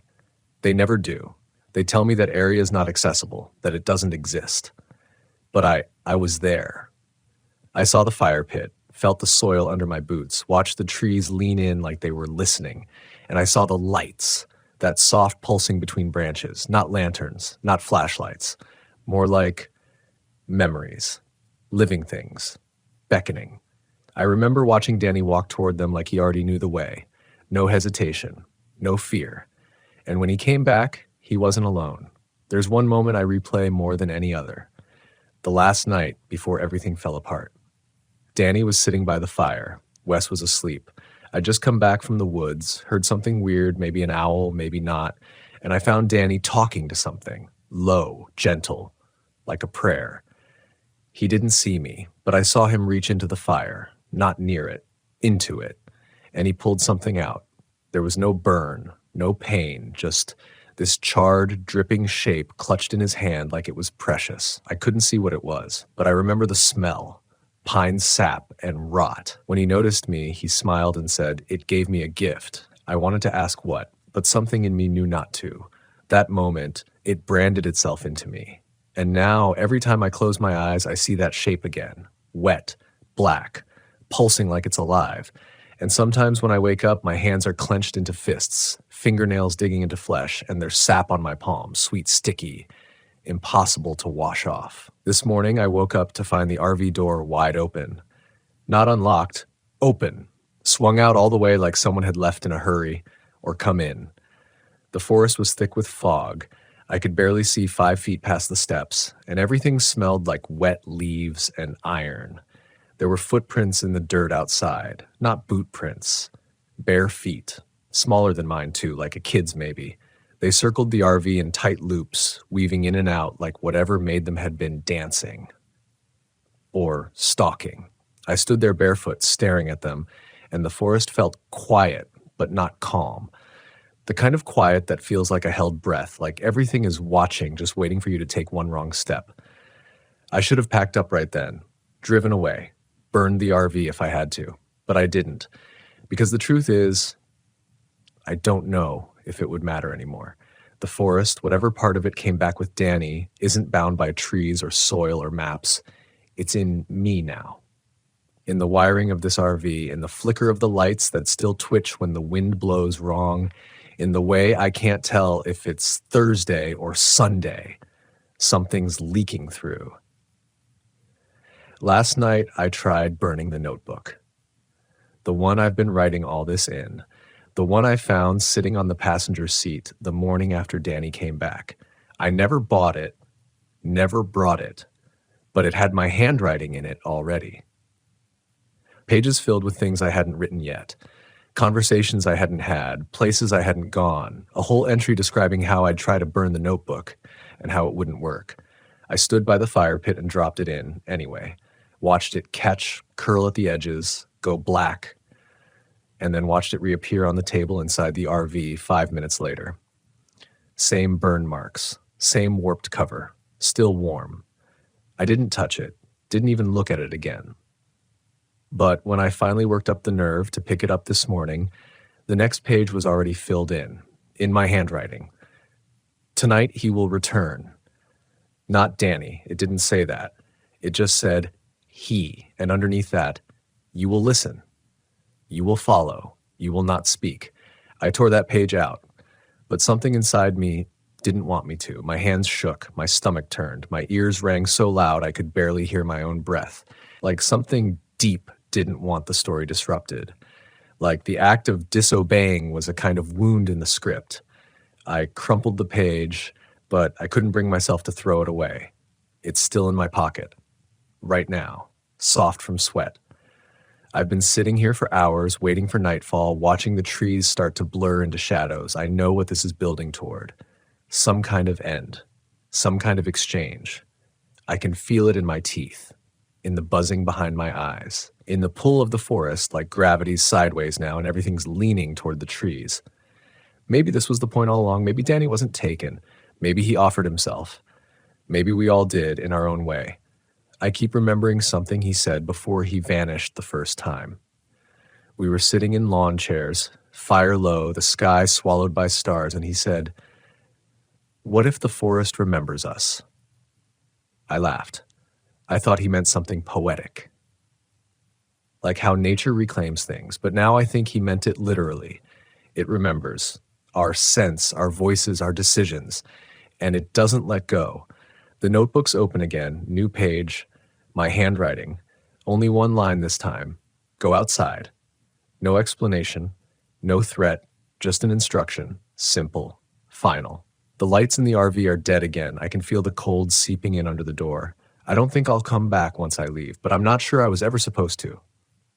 So if someone finds this, if these pages survive me, know this. The forest isn't just a place.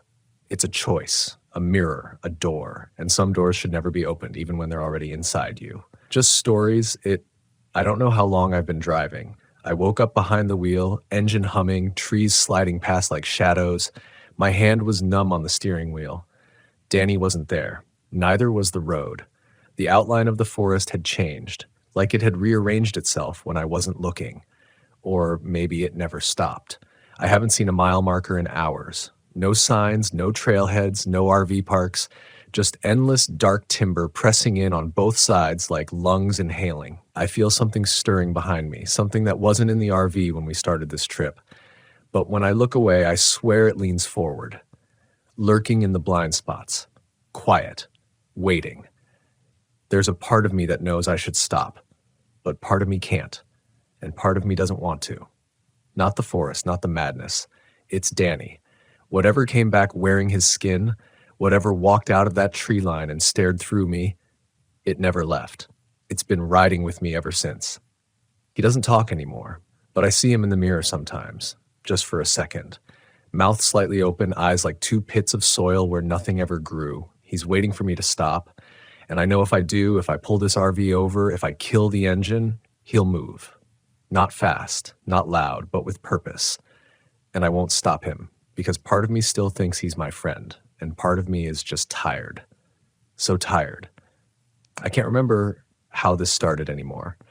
Only that the further I drive, the quieter the world becomes. No birds, no wind, just the groan of tires on earth that never ends. I think the forest wants to keep me. I think Danny wants to help. And I think if you find this story, if you hear my voice somewhere along a trail that wasn't there yesterday, don't follow it.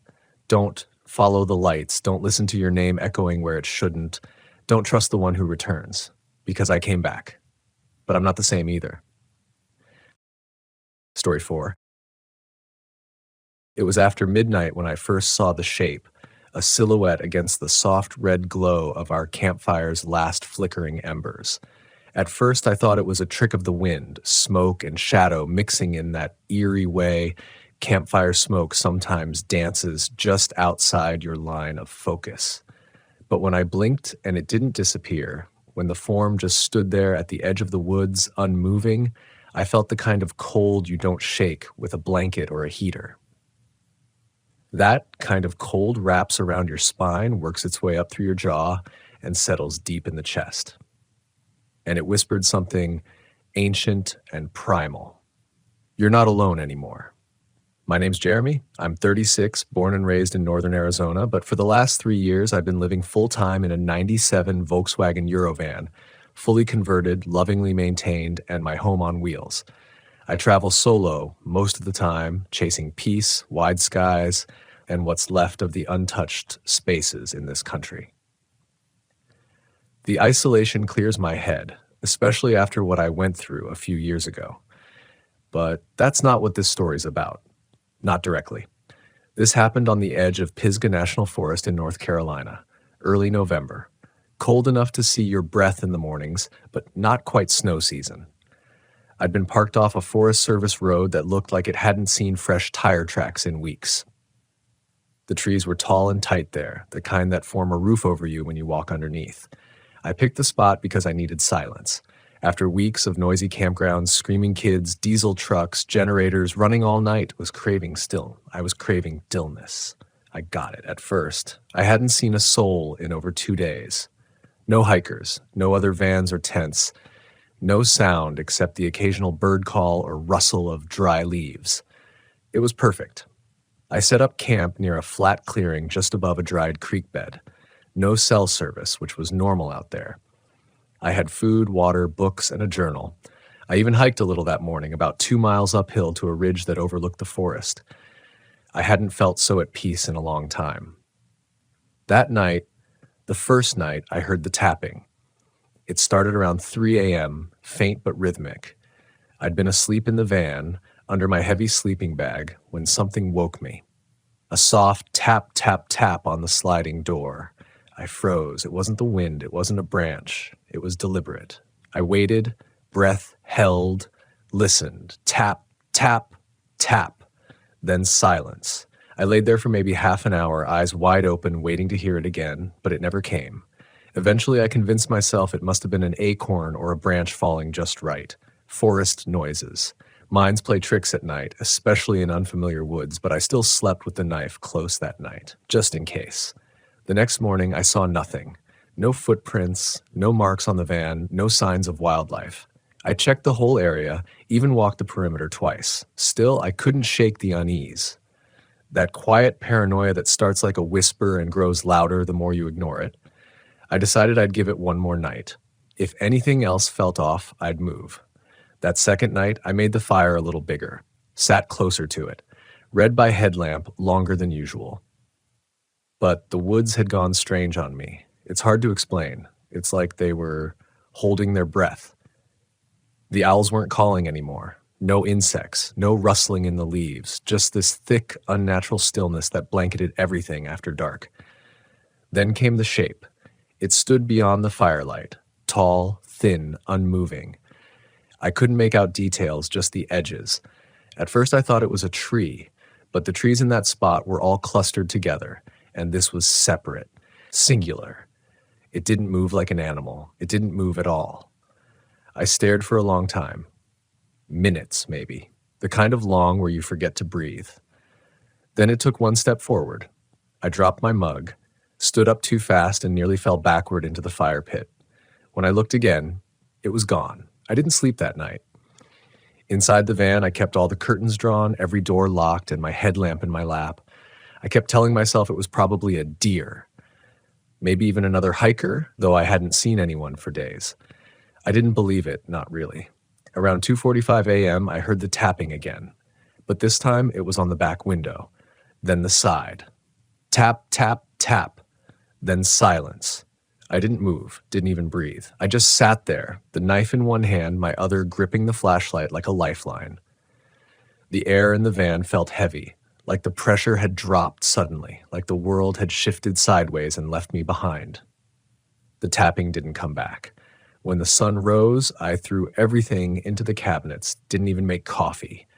Just got in the driver's seat and peeled off that forest road like something was chasing me. My hands didn't stop shaking until I hit asphalt. I made it to a truck stop 2 hours later, bought a cup of gas station coffee, and just sat in the parking lot with the engine running. For the first time in days, I saw people again. Families in minivans, truckers fueling up, a guy with a dog walking in circles by the fence. And I felt this enormous wave of relief, like I'd returned from somewhere far away, somewhere I wasn't meant to go. But the worst part wasn't what I saw out there. It was what I found when I opened the back of the van to get something later that day.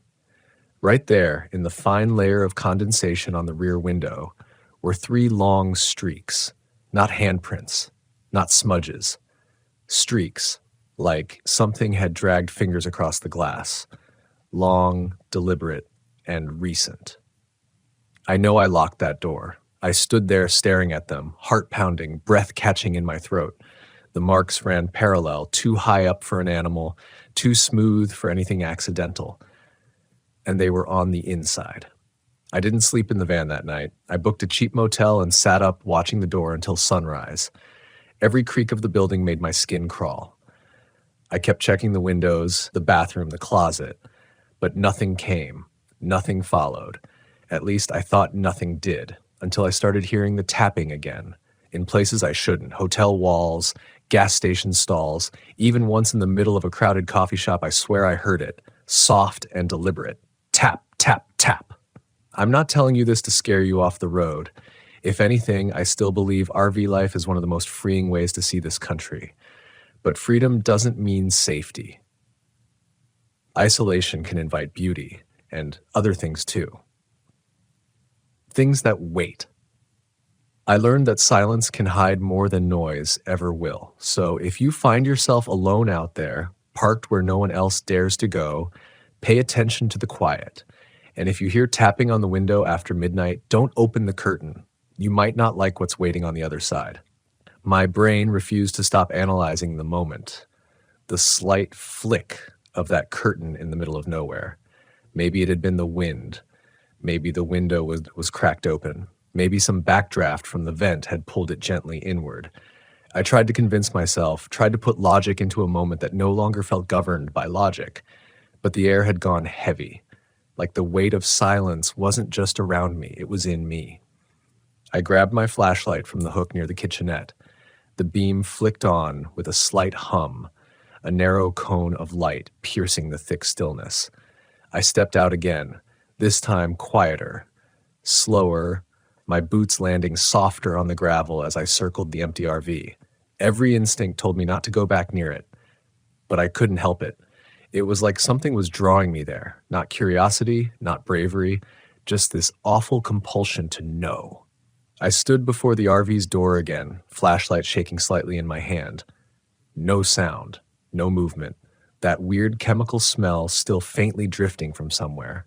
I traced the beam of light along the bottom edge of the RV. Nothing. Up the side. Still nothing.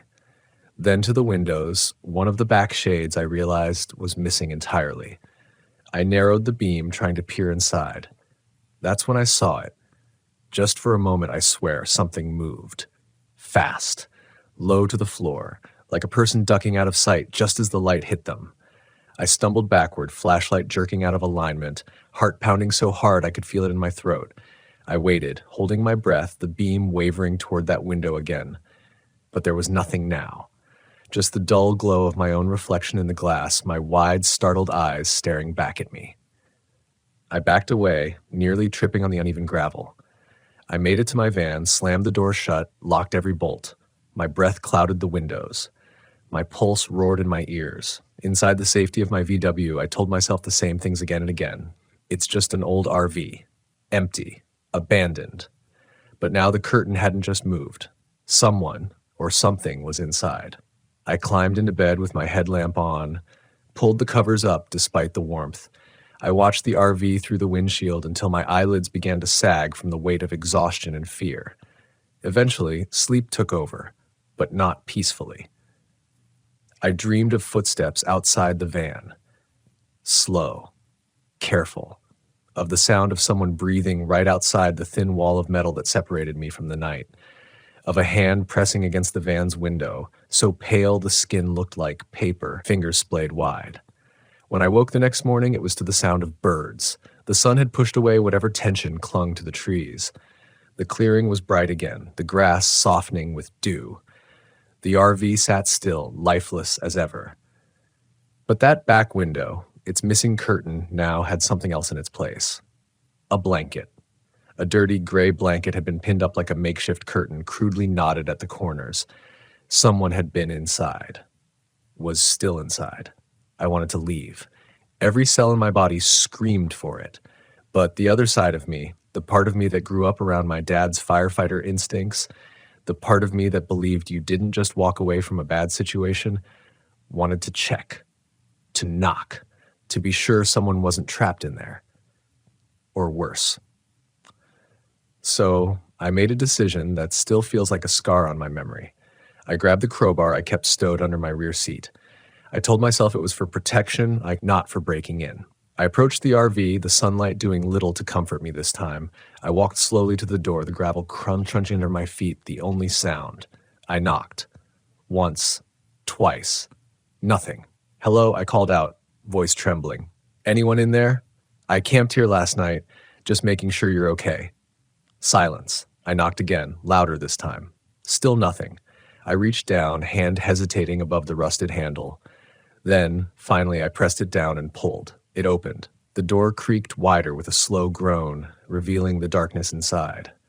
I waited at the threshold, half expecting something to lunge out of the shadows, but nothing moved. I stepped in. The air hit me like a wave, damp, mildewed, laced with something sharp and chemical, something wrong. My eyes adjusted slowly. The inside looked like a forgotten world. Trash bags were heaped in corners, old food wrappers, mold climbing up the corners of the ceiling. Dust lay thick on every surface. But the strange thing, it wasn't completely abandoned. Not really. The small couch had a newer pillow.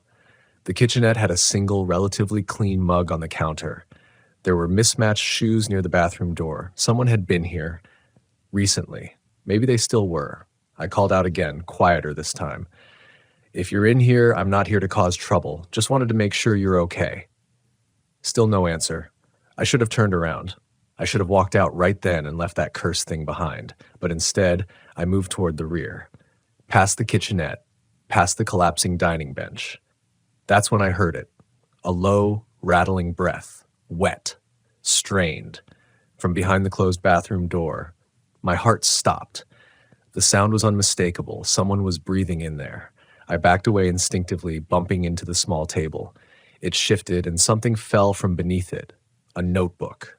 I froze, then slowly picked it up. Its cover was cracked, nearly falling off. Pages curled from moisture, but inside the writing was clear. Day entries, lists of thoughts, names scratched out, scribbled notes in the margins. The kind of notebook someone keeps when they're alone too long. Then halfway through, I saw a phrase repeated again and again. He comes at night. Don't let him in. Don't look in the mirror. Don't talk back. Each line more frantic, more unhinged than the last. Then the final entry, barely legible, ink smeared. He's not outside. He's already here. Don't let him wear your face. That was when the bathroom door creaked open, slowly like someone barely touching it from the inside. I didn't wait to see what came next. I dropped the notebook. It hit the floor with a dull slap as I turned and ran, my shoulder slamming into the wall of the RV so hard it knocked a plastic clock off its hook. The ticking stopped.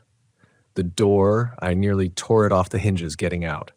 My boots hit the gravel like thunder and a heart battering the inside of my ribs. I didn't stop until I was back inside my van, door locked, every latch thrown, blinds down. I sat on the edge of the bed, shaking, sweat cooling on my neck despite the rising heat of the morning. My breath was shallow. It felt like the walls were closing in. What the hell was that breathing? Who had written that notebook? Don't let him wear your face. What did that even mean? I sat there for hours. I didn't move, didn't eat, didn't drink, just stared through the small gap in my windshield blinds at that other RV, silent, still, like nothing had happened. Like it hadn't whispered madness to me through crumpled pages and mold-stained curtains, but something inside it changed, not just in the RV, in me. I started to feel like I wasn't alone even in my own van, like the energy from that place had followed me, hitched itself to my boots, crawled into my shadow. The air inside my VW had gone stale, and I couldn't tell if it was paranoia or something worse. The sun slipped lower in the sky. I didn't move. Then, just before nightfall, I saw it. A shape. A man. He walked into the clearing from the woods. Tall, thin, dressed in a dirty blue hoodie and old jeans. He moved like his bones didn't quite fit, like he wasn't used to wearing his body. His steps were mechanical, as if someone had told him how to walk, but he hadn't quite gotten the hang of it yet. He went straight to the old RV, didn't look around, didn't hesitate. He climbed inside and shut the door. I blinked, rubbed my eyes, stared again. The curtain, the one that had been replaced with a blanket, it shifted. Someone was watching me back. That night, I couldn't sleep. I kept the lights on, knife in one hand under my pillow, every window latched tight. The forest outside grew impossibly quiet. No bugs, no birds, just silence, like the trees were holding their breath. Around 3 a.m. I heard it. A knock, not on the RV, on mine. Soft, just 3 taps, like a courtesy. I sat upright, clutching the knife, heart in my throat. Then I heard it again, 3 soft knocks, front passenger side. I moved slowly, body tense, inching toward the front of the van. I peeked through the blind. No one. Then, 3 more knocks. Back door this time. I turned, breath caught in my lungs. Still nothing out the window. The knocking moved again, now tapping the side panel near the kitchenette. Then again, surrounding me, and then the voice, just outside the driver's side door. Hey. I didn't move, didn't breathe. Another voice, different tone. Help me. I dropped to the floor, crawled to the cabinet under the sink where I kept the emergency flare gun. More voices. One at the front. I know you saw me. One at the rear. Don't ignore us. A third, whispering, almost childlike. It's okay, we can come in. I crawled into the driver's seat, clutching the flare gun with both hands, teeth chattering. I was done with this place. I had to leave. Right now. But when I turned the ignition, nothing. The van didn't even click. Battery? Dead? No way. I had solar, backup lithium, a new alternator. No, this wasn't a mechanical issue. I tried again. Still nothing. Then I saw movement in the side mirror. A shape. Someone, something, standing just outside the rear of the van. I raised the flare gun, ready to use it if that door so much as twitched. Then the whisper came again. Right outside the glass. You let it in. I fired the flare. The light burst through the night like lightning in reverse, scorching red across the clearing. For a moment, I saw everything in perfect, horrifying clarity. The old RV, the forest, and someone or something standing behind a tree, its skin gray, mottled, stretched too tightly across its frame. No eyes, just hollows where eyes should be. And the mouth, wide, smiling, like it had been carved into the skull with a razor. Then darkness again. The voice was gone. The knocking stopped. The pressure lifted. I sat there until dawn. Somehow the van started again that morning, just turned over like nothing had ever been wrong. I didn't look back as I drove out of that campground. Not once. But in the side mirror, I saw the RV door swing open, and a man stood there, wearing a blue hoodie, waving with my face. I drove for hours. Didn't stop for gas. Didn't stop to eat. Didn't even feel tired, just this raw animal need to get away. My eyes never left the mirrors. My hands were shaking so bad I had to grip the wheel with both arms locked just to keep it straight. The waving image of that thing, my face on him, it was burned into my mind. Like it had reached inside me and peeled something sacred loose. It wasn't just fear, it was invasion. Violation. There's no word in English that gets close enough. By late afternoon, I'd reached a small town off Highway 50. Nothing but a general store, a gas station, and a few aging buildings tucked against the trees. It looked normal enough, safe even. So I pulled into the lot behind a church and let myself breathe again. But the feeling didn't go away. The chill in my spine, the sense of eyes on me, the air around me felt wrong. Like I'd stepped into a place that didn't quite agree with the rest of the world, a place slightly out of phase. I told myself it was trauma, sleep deprivation, too many hours alone. I even forced a laugh, trying to shake it off. I thought maybe I just needed food, human contact, something to bring me back to reality. So I walked into the diner on the corner. Maggie's place. One of those old booths and chipped countertop kind of joints. Inside, it smelled like bacon grease, coffee, and bleach. Comforting, familiar, normal. There were two people in the place. A heavyset man in a trucker cap at the counter, and a waitress, Maggie herself, I guessed, wiping down a table. She looked up as I came in and froze. Not like she was surprised.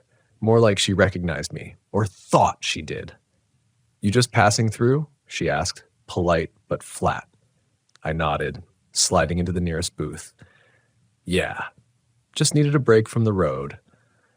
Her eyes lingered on me a second too long before she forced a tight smile and walked back toward the kitchen. The man at the counter didn't move at all, just sipped his coffee, slowly, eyes on me over the rim of his mug. I ordered pancakes, didn't eat them. My hands kept trembling. The fork felt like it weighed 5 pounds.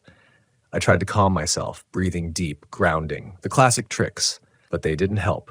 Because right as I looked up to thank Maggie for the coffee refill, I noticed something outside the window behind her. A figure.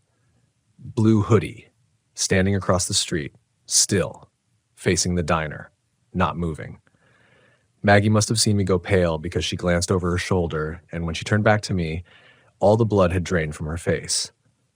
"You should leave," she whispered. I blinked. "What?" She leaned down so only I could hear. You brought it with you." Before I could ask what she meant, the lights in the diner flickered. The air turned cold. The man at the counter stood slowly. "It's not your fault," he said to me, voice dry as paper. "You didn't know." "Know what?" I asked, rising from the booth, but nobody answered. Outside, the street was empty again. The figure was gone. Maggie gave me a bag of food free of charge and practically pushed me out the door. "Go west," she said. "Don't stop till you hit desert. It doesn't like the open." Her hand trembled as she closed the door behind me. I stood in the parking lot, heart pounding, unsure whether I was going crazy or being led by something older than logic. Something primal. I didn't even question her warning. I just got in the van and kept driving west, past the empty barns and blinking gas station signs, into the dry red lands where the trees thinned and the sky opened up. That night, I pulled into a turnout along an old scenic byway somewhere near the Nevada border. I didn't bother with campgrounds anymore. Too risky, too confined. I figured the emptier the place, the better. The stars that night stretched forever, cold and vast and silent. I cracked a window, lay back on the bench, and closed my eyes. For the first time in days, I thought I might actually sleep. But just as I drifted off, a voice from inside the van. Not outside. Inside. "Are you tired of running?" I bolted upright, grabbed the flare gun. My eyes scanned the van, nothing. I checked the locks, still latched, but the back closet door, slightly open. It had been shut when I went to bed. I reached out, slow, pushed it open with the barrel of the flare gun. Nothing, empty. But then, behind me, the softest, most terrible sound I've ever heard. A giggle, my voice. Laughing. I turned. Nothing there. Just my own reflection in the window, smiling back at me. And that was the moment I knew. It wasn't outside anymore. It had come in. I wanted to scream, but the air in my lungs felt like ice. I was frozen, staring at my reflection, its expression twisted into a grin I hadn't made. My own face, smiling in a way that didn't belong to me. It wasn't just watching. It was taunting me, like it knew something I didn't. I slammed the blinds shut. My breath came in sharp, shallow gasps, hands fumbling for the ignition. But the van wouldn't turn over. Just a hollow click, over and over, like the battery had been drained dry. Then I heard it again. The voice. "Don't leave. We've just started." This time it came from the floor vent. I dropped the flare gun and yanked the vent cover loose with both hands. I don't know what I expected. A speaker? A radio? Something technological that would make this make sense.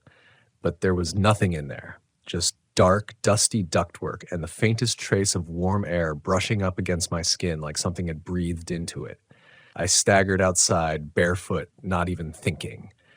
I just needed air. I needed distance from whatever was happening inside the van. The wind was picking up out in the desert, gusting in hot, gritty waves. The stars above felt wrong somehow, like they'd rearranged themselves when I wasn't looking. Then came the smell. Rotten meat and rust, like something dead had crawled into the dry brush nearby. I held my breath and turned back toward the van. That's when I saw the footprints, leading away from the passenger door, which was now open. Not wide, but cracked just enough to make your chest clench. The prints were small, barefoot, human-shaped, but mine. Identical to my own. Same tread pattern from the camp sandals I'd left inside. And they didn't walk far. They circled the van. Once. Then again. Then trailed off toward a cluster of rocks 20 yards away, disappearing into a shallow ravine that cut behind the ridge. My hands were shaking so badly I could barely hold the flashlight. I followed the prints, not because I wanted to, but because I had to. Some primitive part of my brain needed confirmation, needed to see that it was just a prank or a mistake, something I could understand.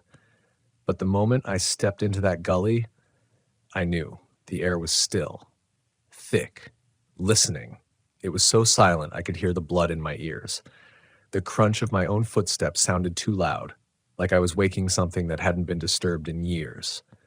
Then I found the hole, a narrow vertical shaft in the earth about the width of a man's shoulders, half covered with a metal grate that looked hastily pulled aside. Around it, charred rocks, burn marks, wax drippings from old candles, the remnants of something ritualistic. The footprints stopped right at the edge. I shined my light down and I saw eyes, at least a dozen, not animal, not glowing, just black, glassy, human eyes reflecting back up at me. And a face. My face. Down at the bottom of that shaft. It tilted its head. I screamed. I ran. Didn't stop until I was back at the van, shoving it into neutral, using gravity to roll it down the incline until I could jumpstart the engine. The moment it coughed to life, I hit the gas and didn't look back. I drove until sunrise, until the orange edge of daylight began to spill across the road and the mountains turned gold. Then, because I had nowhere else, I pulled into a ranger station near Great Basin National Park. There was a parking area for hikers and a restroom building, mostly empty. I figured it was safe. I just needed a few minutes, a chance to breathe. Think. Plan. That's when I met Erin. She was parked next to me, mid-30s, solo traveler like me, small Class B camper. She noticed my hands shaking while I filled a water bottle at the station tap and offered me a granola bar. "You look like hell," she said gently. "Been out here long?" I hesitated. I hadn't told anyone about what I'd seen, not fully, but something in her voice felt steady, grounded. So I told her. Everything. I expected her to laugh or walk away or try to talk me into calling a doctor, but instead her face got very still. Then she nodded. "I've seen it too," she said. I stared at her. "What do you mean?" "I was in Utah last summer. Escalante. Thought it was just a weird dream at first. But then I started losing time, waking up with mud on my feet. My dog growled at me, wouldn't let me near the water tank." She paused, glancing at the sun as it climbed the sky. "There's something out here," she continued, quieter now. "Something that wants to be you. Not just copy you, become you. It gets stronger when you're isolated, when you're lost. It learns you." I swallowed hard. "Then what? It replaces you?" Erin shook her head slowly. "No, it mirrors you. Then it waits. Sooner or later, you start to doubt which one's real." Her words hit like a slap, and suddenly all the weirdness, the van's interior shifting, the reflection that smiled back, the footsteps, the voices, it all snapped into focus. It wasn't just following me. It was studying me, preparing to overwrite me. I sat there for a long time, trying to piece together what Erin was saying. She didn't offer much comfort. She wasn't trying to. This wasn't some feel-good therapy session. It was survival. She was warning me the same way I realized someone must have once warned her. "Has it ever taken someone?" I asked. She looked away. "Yes." There was silence between us then. A heavy one, like the desert around us was listening in, filing away every word, every heartbeat. The shadows cast by our vans stretched longer with the rising sun. I felt like I was being stretched too, pulled thin across some invisible line between what I was and what it wanted me to become. Then she said something I'll never forget. "You need to stop camping alone." It wasn't an accusation, it was a fact, a truth spoken from someone who had gone too far into the quiet, too deep into herself. I nodded, numb. Erin gave me coordinates, somewhere in the Sierra Nevadas. A ranger outpost, high elevation, hard to reach. "They won't say it out loud," she told me, "but the guys up there know. You'll be safe if you stick to the old trails. Stay near the marked campsites, and don't let your reflection talk to you." That last part hit me like cold water. She handed me a walkie-talkie. "Keep it on, channel 13. We don't use cell service anymore. They track that." "They?" She didn't answer. I left within the hour. No more exploring. No more nights parked in unknown places just for the thrill of it. I followed her coordinates like they were sacred scripture. Up steep roads, through thick pine forests, the temperature dropping the higher I climbed. I passed small wooden signs with faded lettering, saw ancient-looking campgrounds built half into the mountainside. Most were empty, deserted, but not forgotten. I found the outpost on the third day, just before dusk. A fenced clearing surrounded by heavy log structures, solar-powered lights, a satellite dish half rusted through, and people. Real people. Park rangers, hikers, a couple in a trailer from Wyoming. They eyed me warily as I pulled in, but no one stopped me. There was a kind of quiet understanding here. I parked my van close to the main lodge and stepped out into the crisp mountain air. And for the first time in days, I felt relief. Not joy, not safety, but like I'd climbed out of something, like I was finally above it. That night, I slept inside the main lodge. Aaron had called ahead somehow, I don't know how. The ranger on duty gave me a cot and told me I could stay as long as I needed. There was heat, there was food, there were mirrors covered in cloth. No one explained. They didn't have to. Over the next few days, I started piecing things together. Quiet conversations, notes pinned to bulletin boards, a scratched map on the lodge wall with red X's and yellow tape marking echo zones, places where weird things had happened, places where campers had come back wrong. They called them mimics, not officially. There was no documentation, no folklore pamphlets. But the people who stayed here for long stretches, the rangers, the survivalists, the off-gridders, they all knew. They used different words, echo, mirror walker, the hollow. But the behavior was always the same. It starts with a sense of being watched. Then small inconsistencies, your gear moves, your routines shift, you find yourself doing things you don't remember starting. You hear your own voice when you're alone. Then the physical signs, footprints, reflections, shapes in the dark that look like you. Finally, you see it, and when you do, it already knows you too well. One woman, a veteran ranger named Marta, told me she caught her mimic standing at the edge of a frozen lake. It turned around slowly, smiled, then walked onto the ice without breaking it. Another guy, Glenn, said he came back from a trail hike to find his campsite completely cleaned, packed like he'd never been there at all. His van still idled, engine warm, but his reflection in the side mirror didn't match his movement. It blinked after he did. Some left. Most didn't. The ones who stayed, they kept their distance. They didn't talk much, didn't look into mirrors, covered their windows at night. Some never slept alone. But me, I couldn't sleep at all because I'd seen its face. My face, not in some shadowy blur or a flicker in a window. I saw it clearly at the bottom of that shaft in the desert. And I couldn't stop wondering, what if that wasn't the first time? What if it had been following me for longer than I realized? The worst thought wasn't that it was still out there. The worst thought was that it might already be in. One night, I woke up in the lodge to find the cot next to mine empty. A guy named Jordan had been sleeping there, retired teacher from Oregon, traveling solo. Seemed stable, friendly. The rangers went out at dawn to look for him. They found him by the creek, sitting cross-legged in the water, fully dressed, eyes closed. When they pulled him out, he didn't react, not until they tried to move him. That's when he whispered something. "She's wearing my face." He said it over and over until they sedated him. After that, I couldn't stay in the lodge anymore. The walls felt too thin, the shadows too loud. So I went back to the van, parked right under a floodlight near the ranger shack. I blocked every window. I rigged the vent with chicken wire, and I waited. I kept the walkie close. Erin checked in once, then stopped. I don't know if she moved on or something got her too, but 3 nights ago, just after midnight, the radio crackled. I was half asleep, but I heard it clearly. "Channel 13, come in. Please respond." I grabbed it, heart thudding. I'm here. Go ahead." Static. Then, "You forgot something." The voice was mine. My breath caught in my throat. I stared at the walkie-talkie, my own voice still hanging in the air like a splinter of broken glass. It hadn't echoed. It hadn't glitched. It had spoken with deliberate clarity. No background noise, no distortion, just me. I wanted to believe it was a trick, a playback, some sick joke. But I hadn't spoken those words. Not ever. Not like that.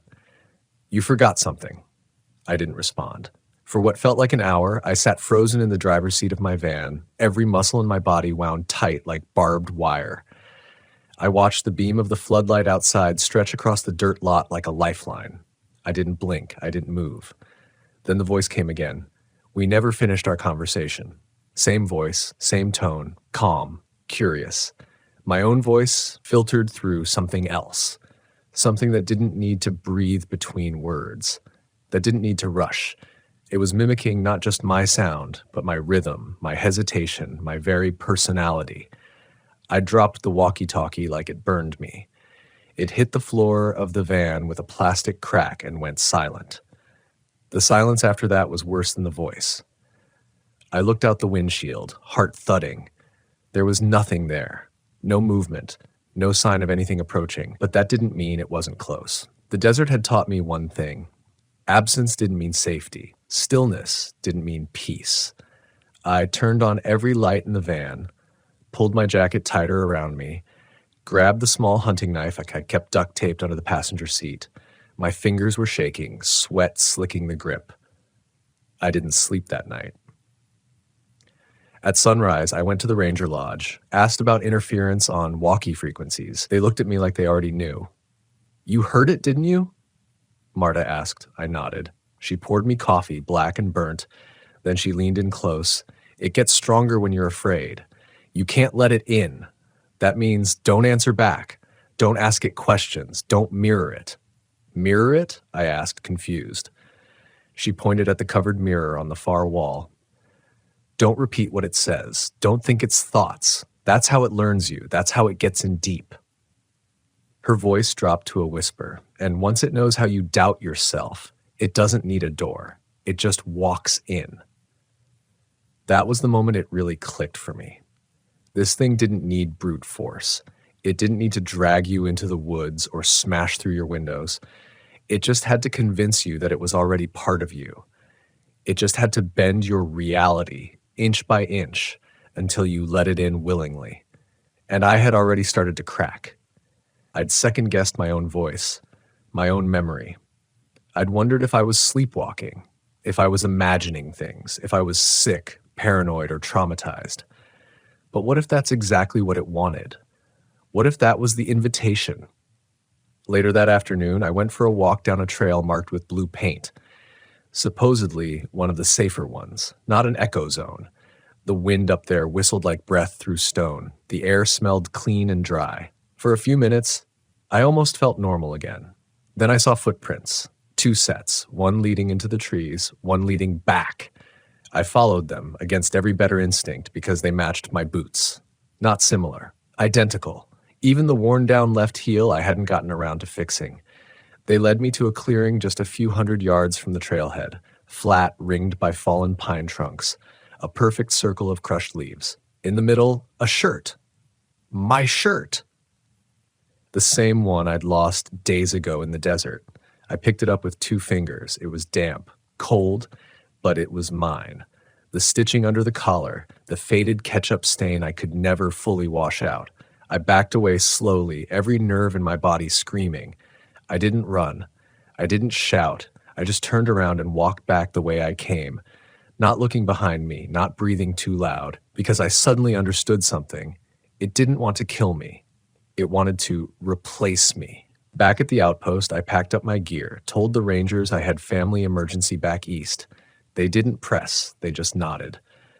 Before I left, Marta handed me a small mirror wrapped in cloth. "It's not protection," she said. "It's confirmation. When the day comes that you're not sure who you are anymore, this will show you."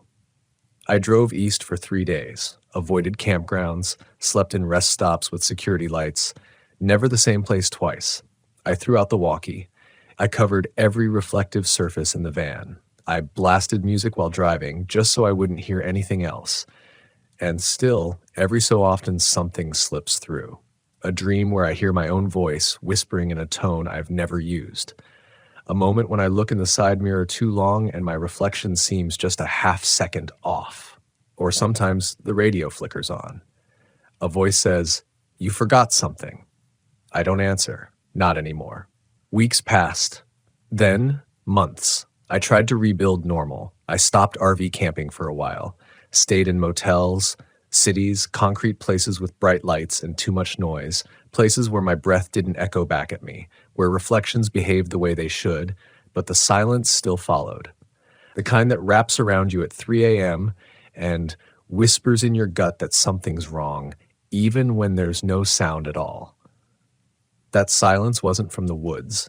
It wasn't from the walkie-talkie. It was inside me now. It was what I brought back. And I started to wonder if I ever really left. There were little things at first. I'd leave a room, come back, and my coffee would be on the other side of the table. My boots would be facing the wrong way. The van's mileage would be slightly off. Then came the memory lapses. I'd wake up with a full beard when I could have sworn I shaved the night before. I'd check my calendar and see an event I didn't remember going to, complete with photos of me smiling, holding a drink, standing with people I don't know. In every photo, my expression was just a little too perfect, like I'd rehearsed it. I tried to call a friend one night, just to ground myself, someone who'd known me long before the trip. I asked him, casually, if I'd always had that small scar behind my ear. There was a pause on the line. He said, "What scar?" I checked the mirror. It was gone. That's when I knew.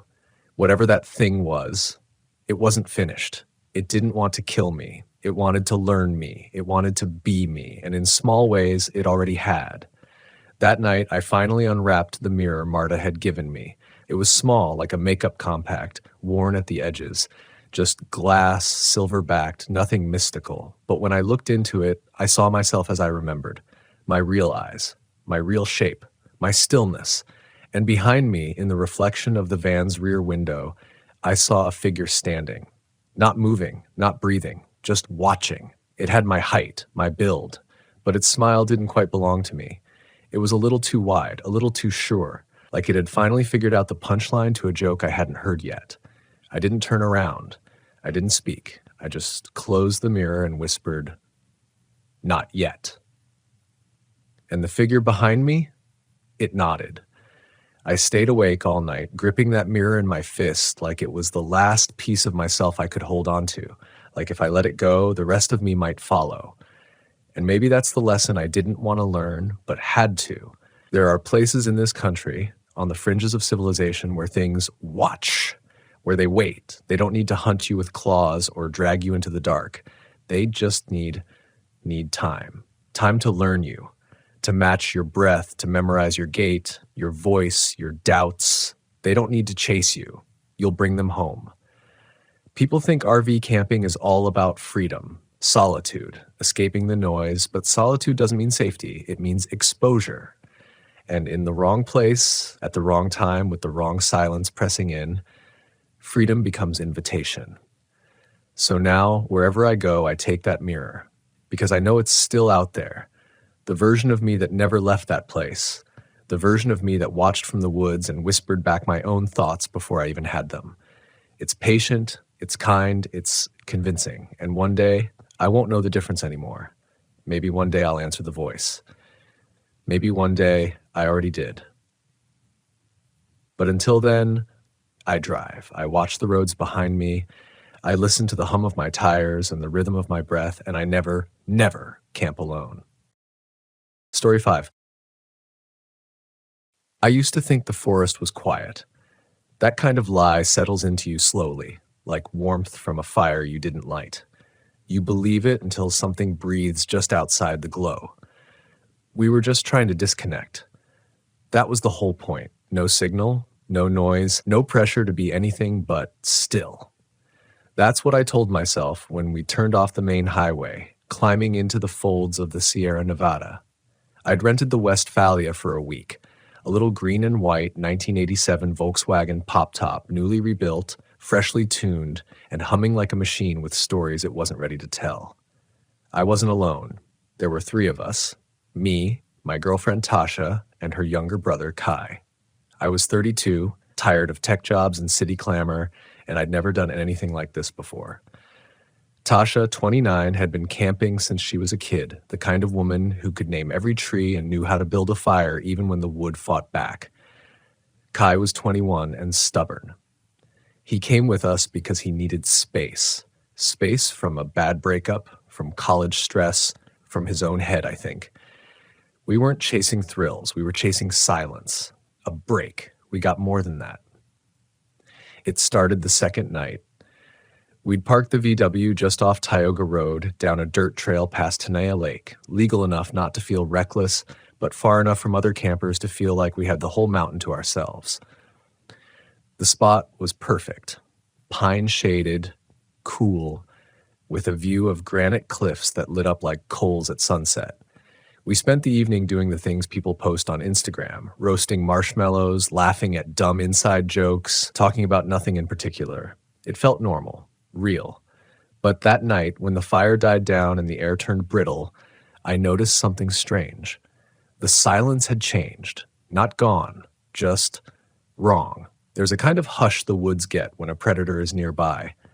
You don't notice at first, not until the usual sounds are gone. No bugs, no wind, just the blood in your ears and that feeling you get when someone is behind you, even though no one is.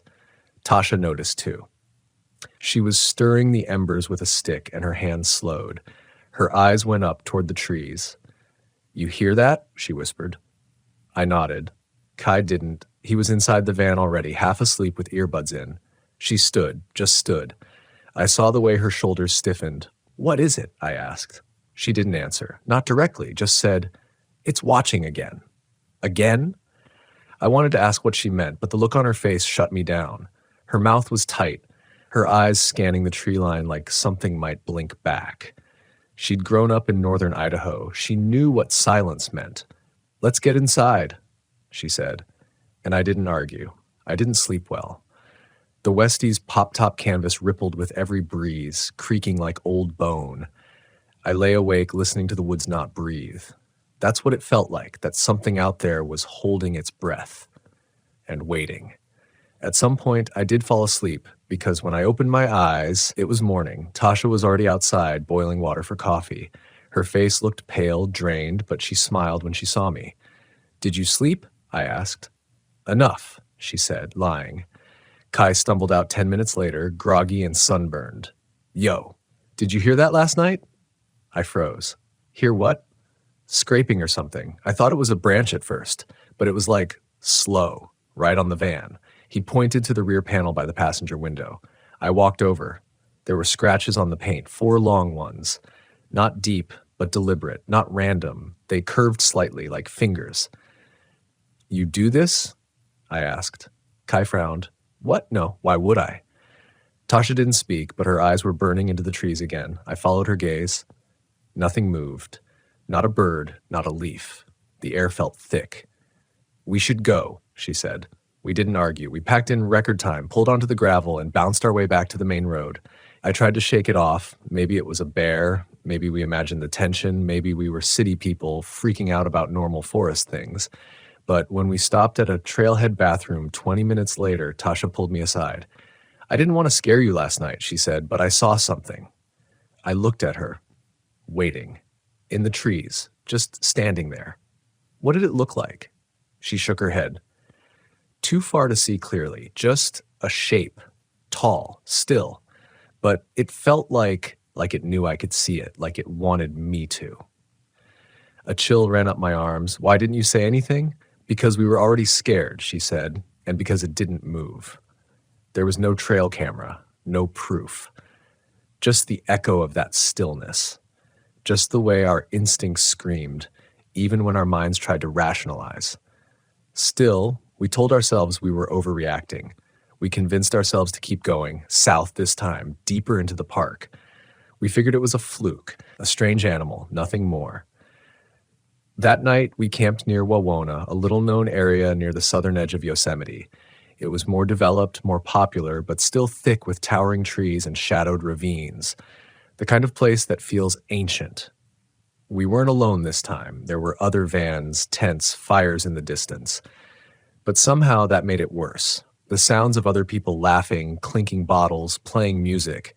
It all felt too human, too loud. Like we were trying to drown something out. When we turned in for the night, I forced myself to stay calm, told myself not to stare at the shadows outside the window, not to listen too hard. But sometime after midnight, the van shifted. Just slightly, like something had pushed against it. I held my breath. Then I heard it. A low, deliberate knock. Not on the door, on the glass. Tap, tap, tap. 3 slow knocks, like the rhythm of something that didn't need to rush. Tasha's hand gripped my arm. "Don't move," she whispered. Outside, we heard movement, footsteps, not animal, not 4-legged. 2, slow, crunch, crunch. I counted the seconds between each one. Not many, maybe 5, then 10, then silence.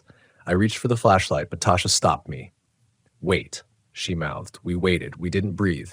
Then from just outside the van, another sound. Breathing. Low, heavy, wet, close enough to fog the glass, and then nothing, like it had never been there at all. We didn't sleep. We didn't speak. We just lay there, frozen, as the hours dragged past. I kept waiting for it to return, but it didn't. The trees outside the windows stood still, unmoved. But I knew something was out there, something that watched, and we knew now. It wasn't curious anymore. It was waiting for something, and we were starting to realize it had followed us. We left before the sun had fully broken the treetops. Didn't even make coffee, didn't talk. Just stuffed sleeping bags, slammed the pop-top shut, and drove. The van's engine whined a little in the cold morning air, like it didn't want to be up yet either. The smell of dew and pine hung heavy through the cracked windows, but it didn't feel fresh. It felt wet, decayed, like something old had been disturbed and was now awake with us. Tasha sat in the passenger seat with her arms folded tight, knuckles white. Kai was silent in the back, headphones in but not playing anything. He wasn't zoning out. He was hiding. We all were. I kept glancing in the rear view, half expecting to see movement back in those trees. A figure, a face, a reason. We didn't get far. About 20 minutes into the drive, the van sputtered. I tapped the dash. "Don't do this to me, girl," I muttered. She bucked once, twice, then leveled out. I told myself it was just altitude. Cold. Bad fuel, maybe. Then the gas gauge dipped lower than it should have. We'd filled up 2 days ago. We hadn't driven that far. "You see that?" I asked, nodding at the dash. Tasha glanced over, her brow furrowed. "That's not right. We were burning fuel too fast, way too fast." The smell started around then too. Faint at first, like damp fur, but not animal. Musky, wrong, like wet leaves layered with rot. It clung to the vents, to our clothes. I rolled the window down, but it didn't help. "I think we should head into town," I said. "We should leave the park," Tasha replied instantly. I didn't argue. But as I turned off the smaller road and aimed us west toward the 41, toward civilization, toward anything that felt man-made, I saw something move in the trees. It was just for a second, but it wasn't a bird, wasn't a deer. It was upright, tall, thin, and it didn't move like anything that belonged in daylight. I told myself I imagined it, that my mind was making monsters out of branches. But when I glanced at Tasha, I saw her watching the same patch of forest. Not blinking. She'd seen it too. Kai spoke for the first time in hours. "Something's behind us," he said, his voice low, hollow. "Back by the creek before we left." I looked in the mirror. "What do you mean?" "I didn't want to say anything," he said. "I thought I was tired, but I got up to pee around 4. I saw something in the trees. Tall. Still. But the weird thing," he stopped. "What?" "It was leaning toward the van, not walking, just bent forward, like it was smelling us." He looked pale. His hands were shaking. "Why didn't you wake us?" I asked. He looked away. I couldn't move. No one spoke after that. I pushed the van faster. We reached the edge of the park around noon, stopped at a little general store just outside the boundary, one of those old, half-forgotten places with crooked gas pumps and a wood sign that creaked in the wind. The man behind the counter looked like he'd been carved from bark, long beard, sun-dried face, eyes too sharp for someone so quiet. He looked at the van, then at us. "You kids been up near Tenaya?" he asked, not unkindly. We nodded, cautious. He didn't smile. "Anything strange out there?" I hesitated. "Like what?" "Like silence, like being watched." His voice was flat, measured. Tasha stepped forward. "You've seen it?" He didn't answer right away, just scratched his chin and looked toward the tree line like he was expecting something to come walking out of it right then. "Not seen," he said finally. "But I know what folks say. My brother's boy went missing up there 3 years ago. Vanishing, kind of missing. Tent zipped from the inside, footprints led to the trees. Then nothing. No blood, no struggle. Just gone." He leaned forward slightly. "They say something watches from the trees, doesn't always show itself, but when it does, if it does, you're already part of the story." We didn't ask more. We just nodded, thanked him, and left. But something had shifted in me. I didn't believe in monsters. Still don't. Not the fairy tale kind, but fear. That's real. and sometimes fear doesn't lie. We camped that night in a proper site, Yosemite Lakes RV Resort. Full hookups, other campers, a camp host with a clipboard, and a friendly grin. Families all around, laughter, smells of dinner cooking, citronella candles burning. The kind of normal that makes you feel like maybe it really was all in your head. We told ourselves that. Let our muscles relax. Played cards inside the Westie and cracked open the beers we'd been saving for when it felt right. It never really did, but we drank anyway. By midnight, the campground was quiet. Still. Tasha was asleep on the fold-out. Kai in the pop-top. I lay awake again, eyes tracing the ceiling. Then I smelled it. That same musk, earthy, decaying. Fainter this time, but present. And it wasn't coming from the woods, it was inside. I sat up. There were no windows open. The door was shut tight. The van was sealed, but the smell coiled in the air like breath. And then I heard it. Not from outside, from above, from the pop-top. A low scratch, like fingertips brushing canvas. Once, twice, then silence. Kai, I whispered. Nothing. Kai, wake up. Still nothing. I climbed out of bed and reached for the pop-top zipper. Slowly. My hands shook. I didn't want to look. Didn't want to see what I was afraid might be up there. But I had to. I unzipped it in one slow pull. Kai was asleep, or looked asleep, but his body was curled tight, arms tucked to his chest like he was freezing, and his face was wet like he'd been crying in his sleep. I reached up, shook his shoulder. Hey, wake up, man. His eyes snapped open, and he screamed. Just a sharp, breathless yell. Not loud, not long, but it cut right through me. Get down here, I said. Now. He scrambled down the ladder like a child, clutching my arm. Tasha woke up, startled. What happened? She asked. Left Kai couldn't speak, just pointed up, mouth opening, closing. Finally, he whispered, it was in the window. What? I woke up and it was looking at me, right through the mesh, inches away, its face. He stopped. It doesn't have a face, he said. Not really. Tasha pulled him close, held him like she used to when he was a kid, like she knew there was no comfort in words anymore. Outside, the forest stood quiet, trees tall, but that smell, still there, still in the van, like whatever had been out there wasn't out there anymore, like it had found a way inside, and now we were all breathing it in. We didn't sleep the rest of that night. Every time I closed my eyes, I felt it, like something brushing just past my ear, just under the skin, just outside the van. But more than that, it was a feeling inside. Like dread had rooted itself in my lungs and was growing there, one breath at a time. Kai sat in the front seat, knees pulled to his chest. Tasha kept looking at the curtains like she was expecting a shape to show through them at any second. I just kept the lights low and the doors locked. But the thing is, locks feel pointless when it's not the doors you're scared of. It's the air itself, the silence, the stillness between sounds. By 5 a.m., I was driving again. We left Yosemite altogether, heading west, winding through Mariposa until we found a spot to breathe. An empty parking lot behind a diner that hadn't opened yet. There were lights, other cars, civilization. That's all I needed. I parked, shut off the engine, and just sat there. The smell was gone, just like that. No lingering trace. I didn't know if that was a good thing or not. Tasha reached out, hand on my arm. Maybe we should tell someone, park rangers or the police. Tell them what? I said. That we felt watched? That we saw something tall in the woods? That it smelled bad and touched our van? She didn't answer, because there wasn't an answer. We didn't even have proof Kai had really seen anything. No scratches, no prints, just fear. But fear can be real, even when it doesn't leave a mark. That morning we bought breakfast at the diner, sat in a booth like normal people. Scrambled eggs, bacon, 3 coffees. We didn't speak much. Everyone in that little restaurant was smiling and nodding to each other, laughing about traffic and tourist season.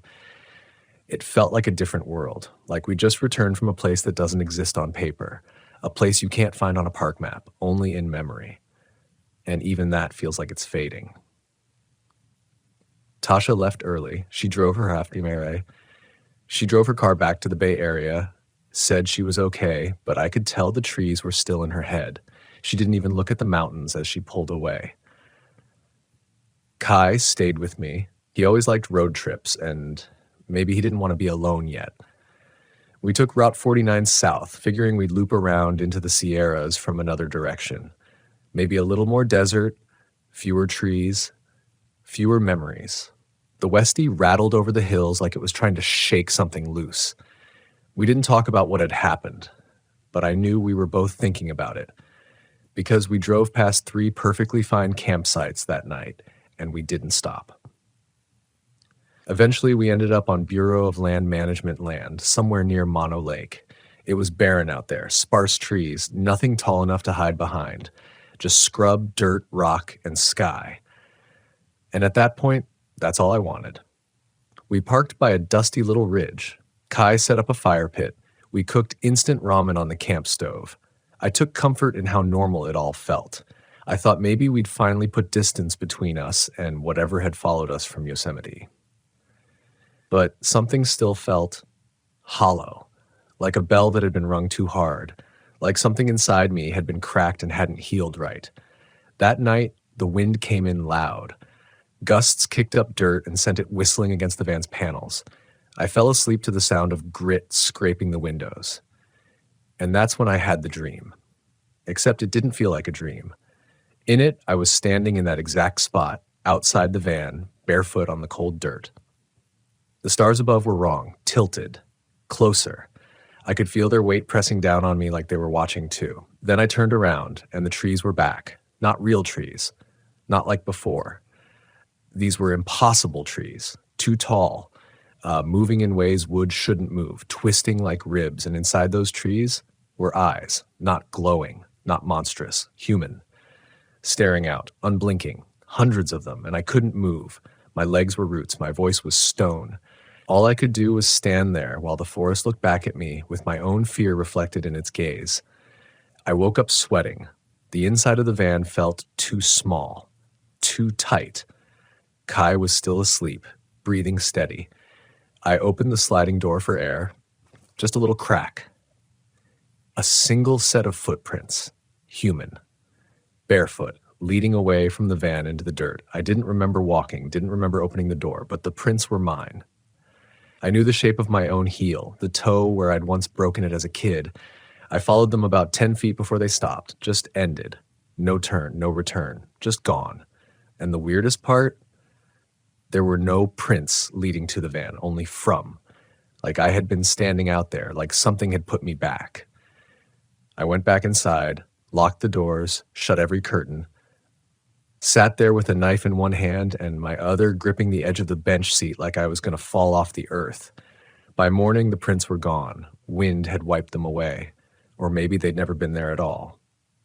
Kai woke up, cheerful. Said he slept better than he had in days. I didn't tell him about the dream or the footprints. Sometimes fear doesn't need to be shared to be real. We kept going, drove south, camped in small places, Joshua Tree, Barstow, and little desert pull-offs where the van could sit under open sky and nothing could hide behind trunks or moss or fog.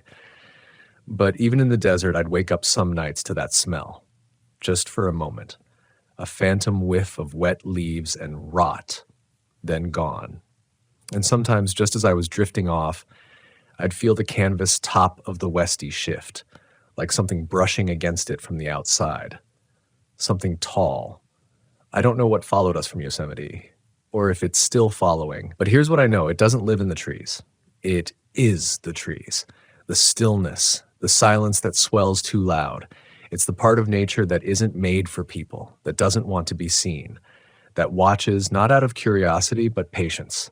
I think it waits for people like us, people who don't listen when the forest gets quiet, people who step into places meant to stay untouched.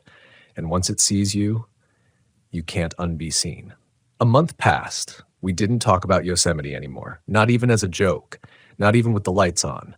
Kai headed back to LA, said he needed to return to the city grind. I think he needed to be around people. Concrete, noise, things that didn't have branches. I didn't blame him. I was tempted to do the same. Park the Westie in a garage and let it gather dust. But I didn't. I couldn't. Something in me wouldn't let go of it. Like I needed to go back and face whatever it was. Or maybe I just needed to prove to myself that I wasn't broken by it. That fear hadn't taken root for good. So I went back. Not to the exact spot. I wasn't ready for that. But I circled the edges, found a different campground near Wawona, lower elevation, more traffic. It wasn't crowded, but there were other campers, distant voices, car doors, dogs barking now and then, the sounds people make when they believe nothing is watching. I parked the Westie under a spread of oak trees, further from pine country. The air smelled dry, no moss, no fog, just dust, dirt, and maybe the faintest hint of wild mint crushed under the tires. For a while, it was fine. I stayed 3 days, hiked short loops, wrote in a notebook, tried to feel normal again. It was on the third night that I met the old man. He was maybe 70. Gray flannel shirt, jeans, boots dusted in red clay. He walked with a kind of ease you only earn after decades in the wilderness. We passed each other at the edge of the campground trail. I gave the usual nod. He returned it. Then he stopped and looked at my van. "Westphalia," he said. "Haven't seen one of those out here in a long time." "Yeah," I smiled. "She's old, but reliable." He nodded, then looked at me longer than I expected. His eyes were the color of worn stone. Still, steady. "You go up high?" he asked. "Beyond Glacier Point?" I hesitated. "A few weeks ago. Didn't stay long." His jaw tightened, not with judgment, more like recognition. He looked back toward the woods. "You smell it?" I froze. "What?" He didn't answer. He just stared past me toward the trees behind my van. "That rot," he finally said. "That sour, wet smell, like something's been buried too long and doesn't want to stay that way." My throat went dry. "You've smelled it too?" He nodded once. "Few times. Always up high. Always near those pines where the fog hangs close to the ground, even when the sun's out." He sat down on a boulder like we were just two old friends catching up. "They say it's the soil," he went on, "or deadfall. But I've been hiking Yosemite for 40 years. I know what dead trees smell like." I waited. He looked at me, expression flat. "I don't camp up there anymore." I didn't ask why. I didn't need to. He told me anyway. "There was a time," he said slowly, "when I thought I could out-hike it. Just keep walking, keep moving. I'd camp alone for days. No fire, no noise. I liked the solitude. Then one night, I heard footsteps. Not close, not far. Just always the same distance, no matter how long I listened." He looked down at his hands. One thumb rubbed the other like he was trying to remember how skin felt. I tried to track it, figure out if it was a bear, a person, maybe my own nerves. But it was none of those things. It was always just behind me. Then I started dreaming of it. Big thing, no face. Just the smell. Just the watching. His voice dropped, and one night I woke up outside my tent. That hit me like a spike through the chest. "Barefoot," he said, mouth full of dirt, like I'd been eating the ground. He paused, looked me dead in the eyes. "It doesn't want to hurt you right away. It wants to know you. To mark you, to see if you belong to it." I couldn't speak. He stood up, brushed off his jeans. Most folks never notice it, but the ones who do, they don't always come back the same. He walked away, slowly, like the weight of his words was something he'd learned to carry. That night, I locked the van tight, pulled every curtain. I sat in the back seat with a flashlight and a thermos of coffee like a soldier on watch. And for a while, I thought maybe he'd just gotten in my head.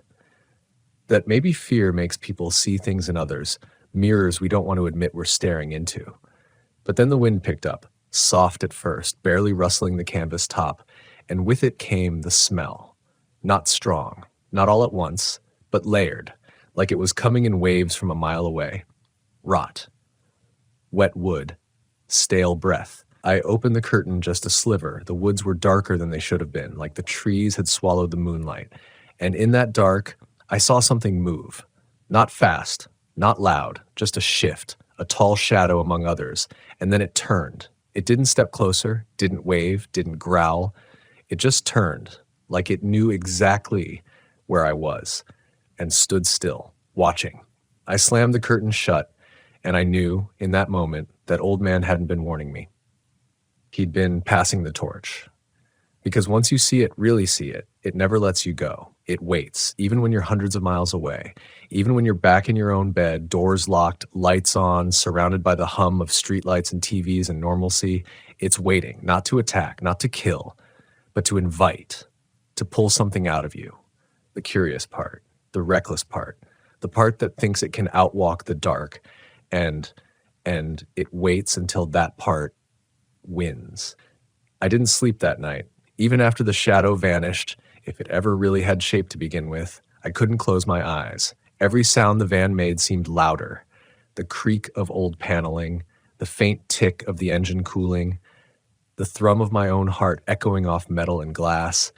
I held that flashlight like it was a weapon, as if any amount of LED glow could burn back whatever that thing was. When the sky finally began to gray, I exhaled for the first time in hours. The smell was gone. The trees didn't feel like they were pressing in anymore. But I didn't step out. Not until the sun was fully up. Not until I heard the sounds of other campers stirring, footsteps on gravel, car doors opening, a dog barking 2 sites over. Then I opened the door, and there, pressed into the soft dirt behind the van, were footprints, bare, large, not shaped right.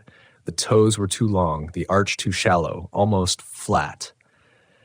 I crouched, touched one. The soil was still damp, even though it hadn't rained. The edges were sharp. They were fresh. It had been here. I packed up in minutes, didn't even bother folding up the pop top, just slammed it down, strapped it, and drove. I didn't care where. I just knew I had to move. That's when the engine started stalling. I was 100 feet past the campground lot when the Westie coughed. The RPMs dropped. She bucked hard like a dying animal. "Not now," I whispered, hands white-knuckled on the wheel. I coaxed her forward, tapped the clutch, downshifted. She jumped again, then sputtered and caught. I kept going. 2 miles out, I pulled into a turnout and shut the van off. Climbed out, lifted the back hatch. It looked fine. Battery was solid, oil okay, nothing leaking. But the smell, it was back. This time it was sharp, acrid, like ammonia and rotting meat had been cooked together under pressure. It wasn't coming from the forest. It was coming from inside the van. I slammed the hatch and staggered back. Took deep breaths of mountain air until the taste of it left my throat. Something had been in there. Something had ridden with me. I didn't go back to that campground. I kept driving west.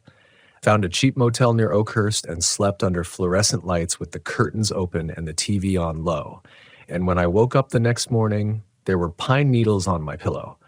I hadn't been near a pine tree in over 30 hours. I threw them away. Checked the sheets, the window, the door. Nothing. I told myself I tracked them in. Maybe they were stuck to my jacket. I needed that lie. I chose it because the alternative meant something had been in the room. Watching. I took the van in for diagnostics the next morning. A mechanic named Jill gave it a once-over. Said it was in great shape for its age. The only thing she noticed was a faint electrical draw when the ignition was off, something draining power. She thought it might be a short in the dash wiring or a bad ground. "You ever have the interior lights flicker?" she asked casually. I hadn't. Not until Yosemite. I didn't say anything, just nodded, paid, and got the hell out of there. But that detail stuck with me. The lights, that soft flicker I'd chalked up to age and wear and batteries, but maybe it hadn't been the van at all. Maybe it had been it, testing boundaries. Fast forward a week, I was back on the coast, just outside of Monterey, parked near the dunes, close enough to hear the waves, feel the salt. I was trying to get away from the trees, the woods, the shadows, but it didn't matter, because one night, as I sat at a beachside fire with a couple I'd met earlier that day, Julie and Marcos, full-time van lifers out of Oregon, Julie leaned over and said something that made my spines seize. She said, "I think something followed you here." It wasn't a joke. She was serious.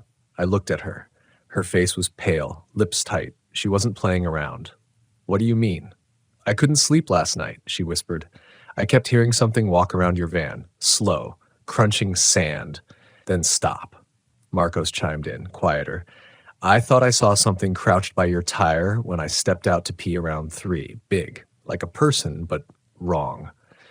I didn't know what to say, Julie continued, "and it smelled awful, like a flooded crawl space or something dead in a plastic bag. Marcos nodded. It left prints. We saw them this morning, but they were gone by noon. Wind, maybe. I stood up, walked to my van, circled it, nothing. Then I looked at the sand, and there, just barely visible under the fading sun, were drag marks, like something had circled the vehicle, pulling one foot, like it was injured or pretending to be. I didn't sleep again that night, not out of fear, but out of resolve, because something had attached itself to me, not like a spirit, not like a curse, nothing that dramatic, more like an obsession. I had seen it. I had acknowledged it. I had feared it, and now it knew me. It wasn't trying to kill me. That would be too clean, too final. It wanted to unravel me, to invite me back, to draw me into the trees again. And maybe in some broken part of me, I wanted to say yes. But I didn't. I started writing again. This time, not about freedom or travel or finding meaning on the road. I wrote about fear, about being marked, about how nature doesn't owe you safety just because you come in peace. I stayed near cities, near people, avoided the national parks, the forests, the mountain passes with their sweeping views and seductive isolation. But every once in a while, I catch that smell again. Not strong, just a hint. Rot, wet, familiar. And when I do, I know it's still there, still waiting. Because the thing in the trees, it doesn't live in one place. It lives in recognition. Once you see it, really see it, it never truly lets you go. I stopped camping alone after that, or at least I told myself I did. But every now and then, I'd find myself drawn to a quiet turnout, some winding dirt path off the main route. I'd park there for the night. No service, no streetlights, no neighbors. I'd tell myself it was just to break the drive. But the truth was harder to admit. Part of me wanted to know if it would come back, like scratching a wound just to see if it still bleeds. One of those nights, it was late spring along the California-Nevada border. I was passing through the eastern Sierras, somewhere between Bridgeport and Mono Lake. I found a pull-off used by fishermen, barely wide enough for the van. The sun was down, the air cool and dry, the moon just a sliver. I didn't even hesitate. I parked, popped the top, climbed in back. That night, the silence was total. Not peaceful, sterile. No crickets, no wind, not even the creak of the van settling. It was like the world was holding its breath. I lay there, eyes open, staring up the ceiling, and I realized I was waiting for it. Waiting for that smell, that sound, that flicker of light. Not because I missed it, but because I didn't believe it would let me go this long. And around 3 a.m., I got my answer. There was a knock on the driver's window. Not a tapping. A knock. Sharp and deliberate. Just once. I froze. My breathing caught. Then it came again. 2 knocks. Harder. Lower. It wasn't a hand. It was too heavy, too flat, like a bone or joint against glass. I slid out of bed as quietly as I could, reached for the flashlight, turned it on and off, quick like a signal. No response. Then I heard it step back. Crunch. Crunch, slow and dragging. I climbed into the front seat, heart in my throat, and peeked out the curtain. Nothing. Not even moonlight. The van was in shadow. Then something brushed the passenger mirror. Not touched. Brushed. Like fur against metal. I didn't wait. I turned the key, started the van, and peeled out. Sand kicked up behind me. The tires screamed against loose gravel. I didn't look in the mirrors. I didn't want to see what might be chasing my reflection. I didn't stop until dawn, pulling into an empty gas station lot and collapsing against the steering wheel. I knew then I wasn't just being haunted. I was being studied. This thing, it didn't behave like a predator. It didn't lash out. It tested, prodded, repeated itself like it was learning me.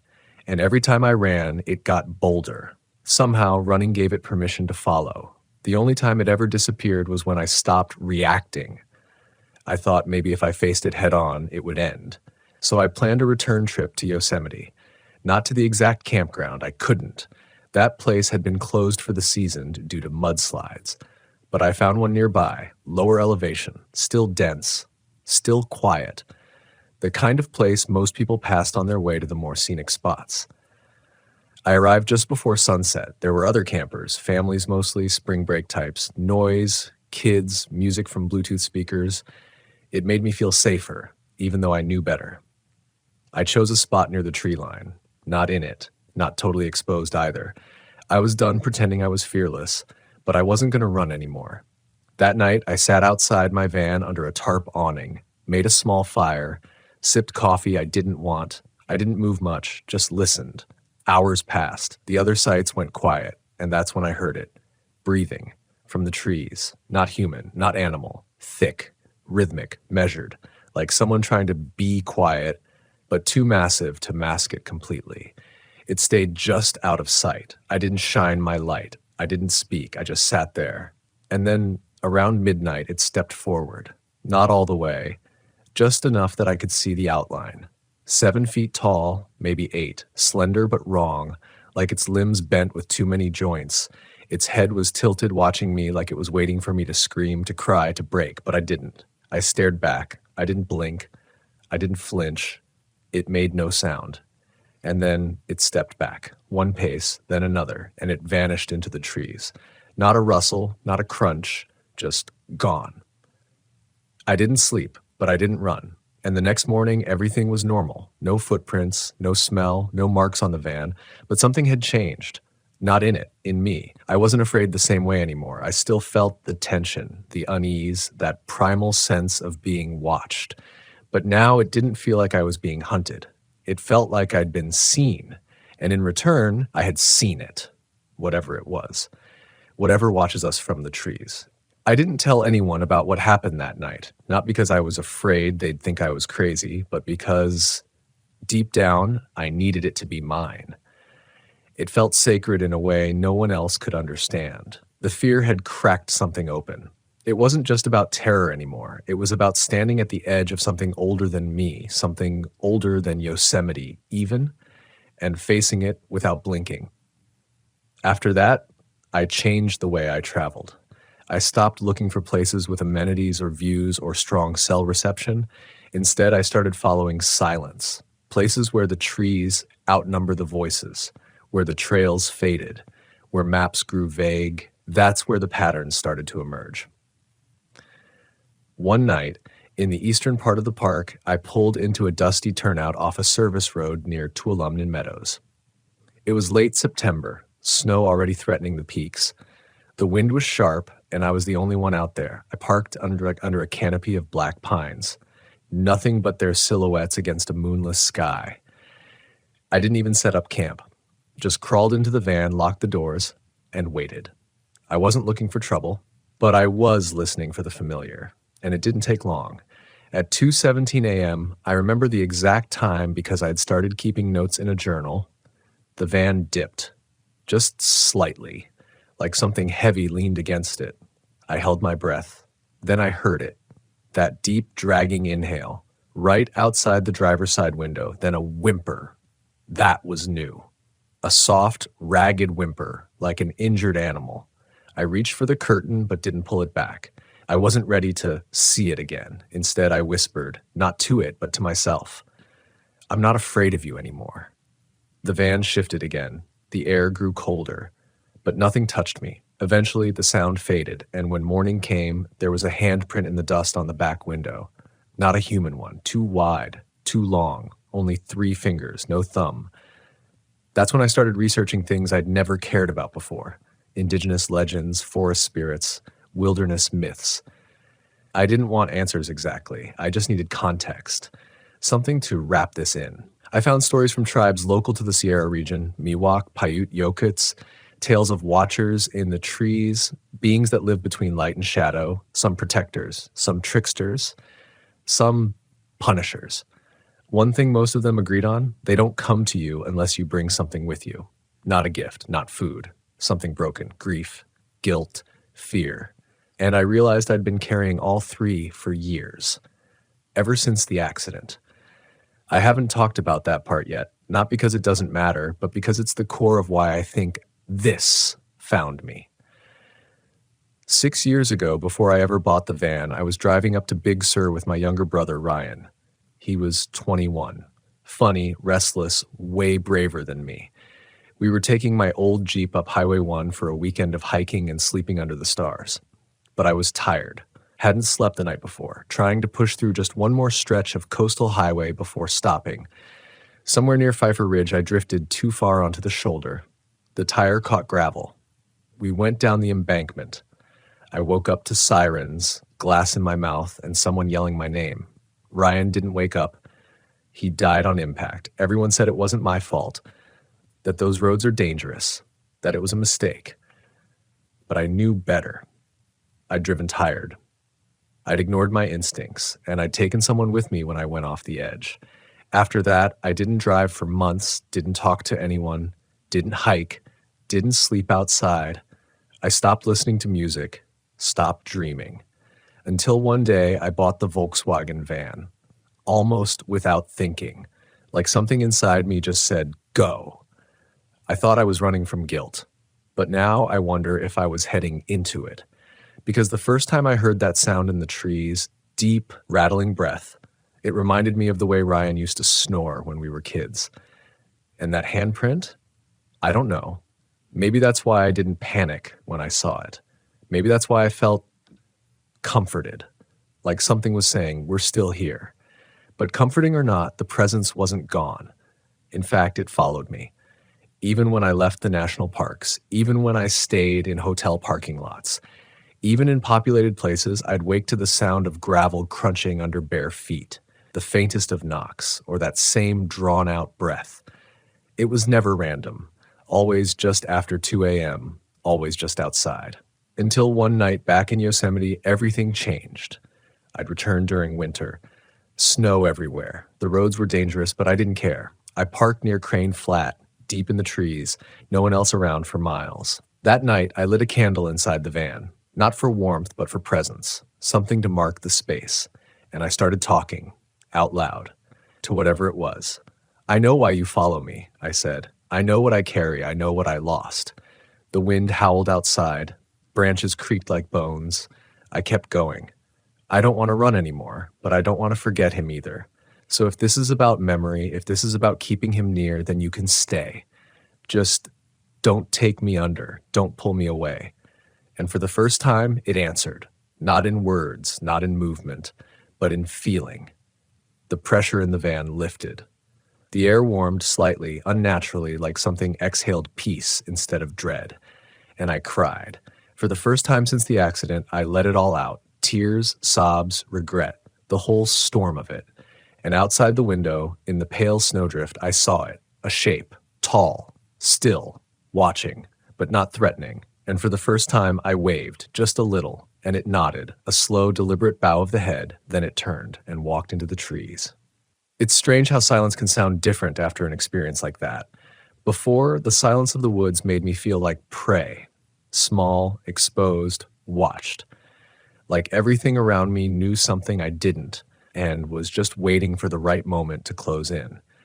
But after that night, after the wave of grief, the nod, the departure, the silence felt respectful, not empty, but full, like something sacred had been acknowledged and then given space.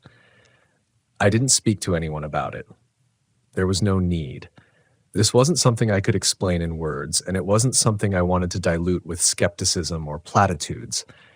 This was something that had to live in the quiet between breaths, but that didn't mean the fear was gone. Fear never really goes away when you've lived through things like this. It just changes form, becomes something you learn to carry instead of run from. You learn that being afraid doesn't mean you're weak. It means you're alive and aware. And sometimes it's the fear that keeps you grounded. So I kept camping. I kept returning to the deep woods, the isolated roads, the places where the stars felt just a little too close and the trees bent just a little too far over the path. But I stopped going in without intention. That's what changed. Before I used to wander. Now I arrived, present, open, cautious, but grounded. It was during a spring return trip to the same general area, northeastern Yosemite, along a lesser-known trail near Porcupine Flat, when something else happened. Something that reminded me the forest had layers I still hadn't peeled back. I parked the van along a service road just beyond the usual trailhead. Most of the snow had melted by then, and I had the area completely to myself. That evening, I cooked over a fire. Real food, not just a camp stove pouch. Actual effort. I figured the forest deserved that kind of respect. Then, just as the sun was dropping below the ridge, I heard it again. Not the breath this time. Not footsteps, but singing, soft, female, off-key, barely audible. I froze, not out of panic, but out of sheer confusion. It wasn't a tune I recognized, just a slow, lilting melody like a lullaby sung to an empty cradle. It came from deeper in the woods, too far for someone to be casually hiking back alone this late.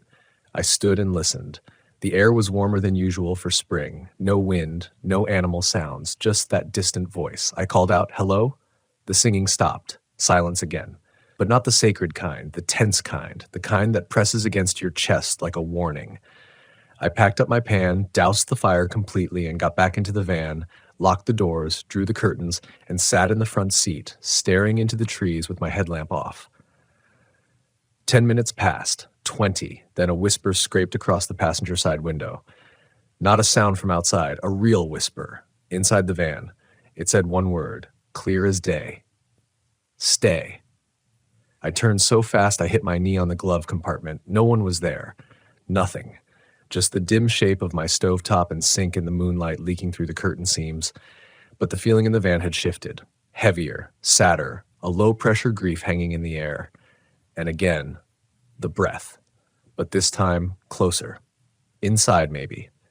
Turned on every light I had. Lantern, dome light, string LEDs, no sign of anyone or anything. No tracks outside either. Just the woods, still as death. I didn't sleep that night, and in the morning when I opened the van door, there was something placed neatly on the doormat, a small round pine cone, perfectly intact, not from any nearby species I recognized. Polished smooth, almost lacquered, and resting against it a single dry tear-shaped leaf, burnt at the edges. I didn't touch it. I closed the door again and just sat there, watching it through the glass. Something was shifting. Something was changing in how the forest was responding to me. Before, it had been warnings, pressure, signs to turn back or be careful. Now it felt more like invitation. But invitation to what? That was the part I couldn't shake. So I decided to test it. I took the pine cone and leaf, placed them in a small tin, wrapped them in cloth, and stored them in the van's center console. That night, I returned to the exact same spot. This time, nothing happened.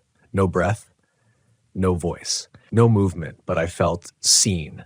Not hunted, not followed, witnessed. And in that moment, I realized something I hadn't allowed myself to admit. This whole time, I'd been asking the wrong question. Not, what is out there? But, what is it showing me about myself? That maybe the things in the woods weren't just creatures or spirits or watchers. Maybe they were mirrors, holding up the parts of us we keep buried, the fears we deny, the guilt we carry, the pain we run from. Maybe the reason it whispered stay was because I'd finally stopped running. And staying doesn't mean camping in one place forever. It means staying present, staying with the pain long enough to learn what it's teaching you, staying with your breath when it wants to leave your body, staying with your story even when it twists through dark places. After that night, the strange events didn't stop, but they changed. I'd hear things, yes, see things, sometimes. But the fear shifted into curiosity. I stopped asking, am I safe? And started asking, am I open? And each time I opened more, the forest opened with me. Not always gently, not always kindly, but always honestly. And in a world where so much is surface, that honesty became everything. There's a moment, usually around the third or fourth night out in the wilderness, when your mind starts to stretch. You stop hearing your phone and phantom vibrations. You stop craving headlines and timelines. You just drop beneath all that noise. But there's something else too.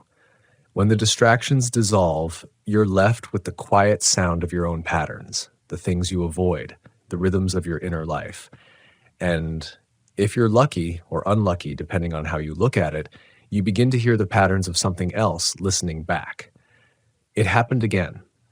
This time, a week later, in a different spot, a quiet bend near the Merced River, just past where the main crowds die off. I'd been hiking most of the afternoon, tracking nothing in particular. I just had this feeling that something was guiding me, not like possession, not supernatural, but like instinct was trying to reroute me somewhere I hadn't considered. And it worked. I found the bend. It was beautiful. The kind of place postcards are too cheap to capture. Smooth stones, water so clear you could see fish darting like blades through glass. No sign of campsites, no tire marks, just raw, unfiltered earth.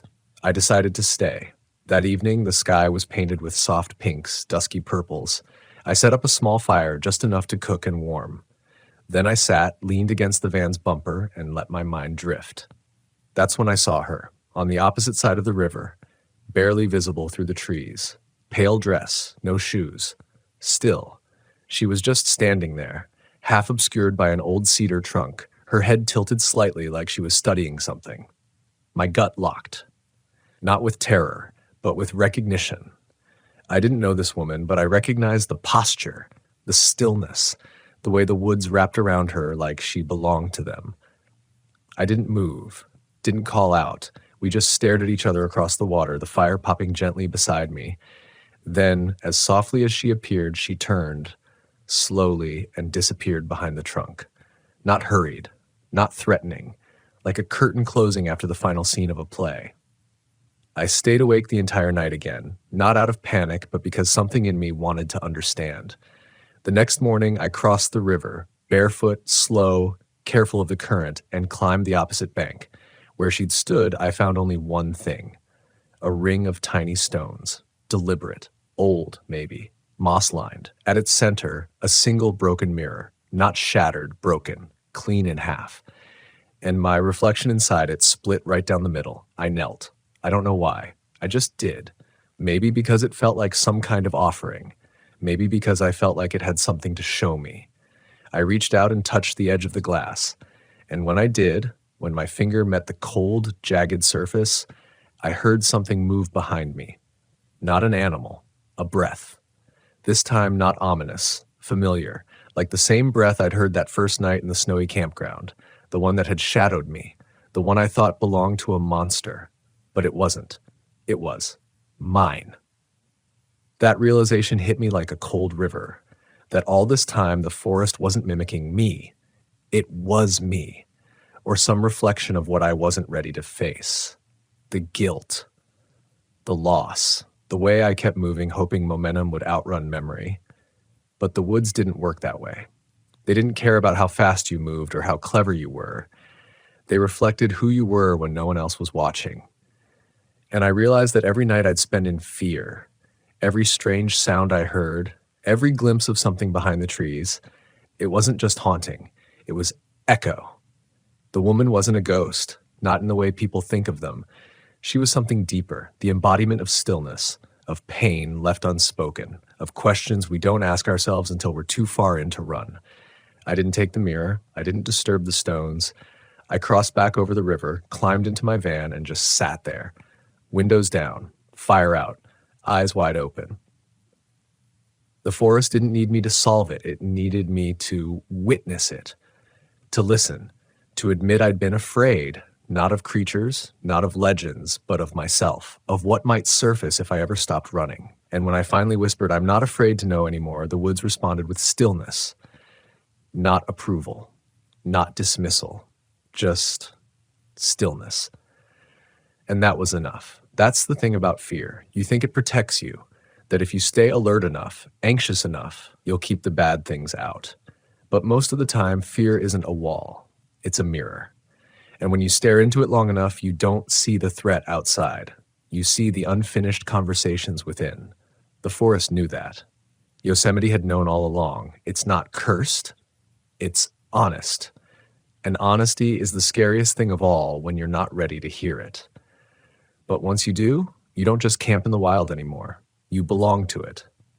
And it starts to speak to you, not with whispers or symbols, but with something far more terrifying and beautiful. Silence that sees you. The day I left that bend in the river, the air felt different. Not lighter, not darker, just honest. Like the forest had exhaled after holding its breath for too long. I didn't pack in a rush. I didn't feel the need to check over my shoulder. I didn't even replay the events of the night before in my head like I usually would, trying to make sense of something that maybe wasn't meant to be understood. Some truths don't beg to be explained. They just ask to be felt. I drove slowly that morning. Let the sun warm the top of the van, let the dust trail behind like a quiet goodbye. The trees didn't lean in anymore. They didn't watch. Or maybe I just wasn't imagining them that way now. Maybe the whole time it wasn't about being watched. Maybe it was about finally seeing. I stopped once on the way out near a turnout above the valley. From up there, Yosemite looked peaceful, eternal, like nothing in it had ever suffered or screamed. But I knew better now. The forest has scars, old ones, hidden beneath thick bark and layers of time. And I realized I did too. And maybe that's why it called to me in the first place. It's funny what we chase when we hit the road in a Volkswagen. Freedom, beauty, adventure, simplicity. But we rarely admit we're also chasing reconciliation with who we were, with what we've lost, with what we're afraid we'll never become. My road trip wasn't an escape. It was a return to the parts of myself I'd buried beneath the life I thought I was supposed to live. You can't run from grief. You can't hike past guilt. And you sure as hell can't ignore fear by calling it wanderlust. Because sooner or later, out there, under the stars, far from the noise and the reception and the comfortable distractions, you will meet the version of you that's been waiting. And they won't yell or chase or haunt. They'll just stand there, silent, like a reflection in a broken mirror, like a woman in the woods, barefoot and still, waiting for you to stop pretending you're alone. That night, my last in the park, I didn't set up a fire. I didn't cook. I just opened the van doors, let the cool air drift in, and sat with myself. No music, no podcast, no light. Just the hum of the wind through pine needles and the distant chirp of something alive in the dark. It didn't feel threatening anymore. It felt familiar, like the forest was saying, "You're still here, and so am I." And I whispered back, "I know." It wasn't a cinematic moment. There were no flashing lights, no final jump scare, no monster lunging from the trees, just the steady beat of my heart, the creak of the van frame, the breathing rhythm of a man who had finally stopped hiding from himself.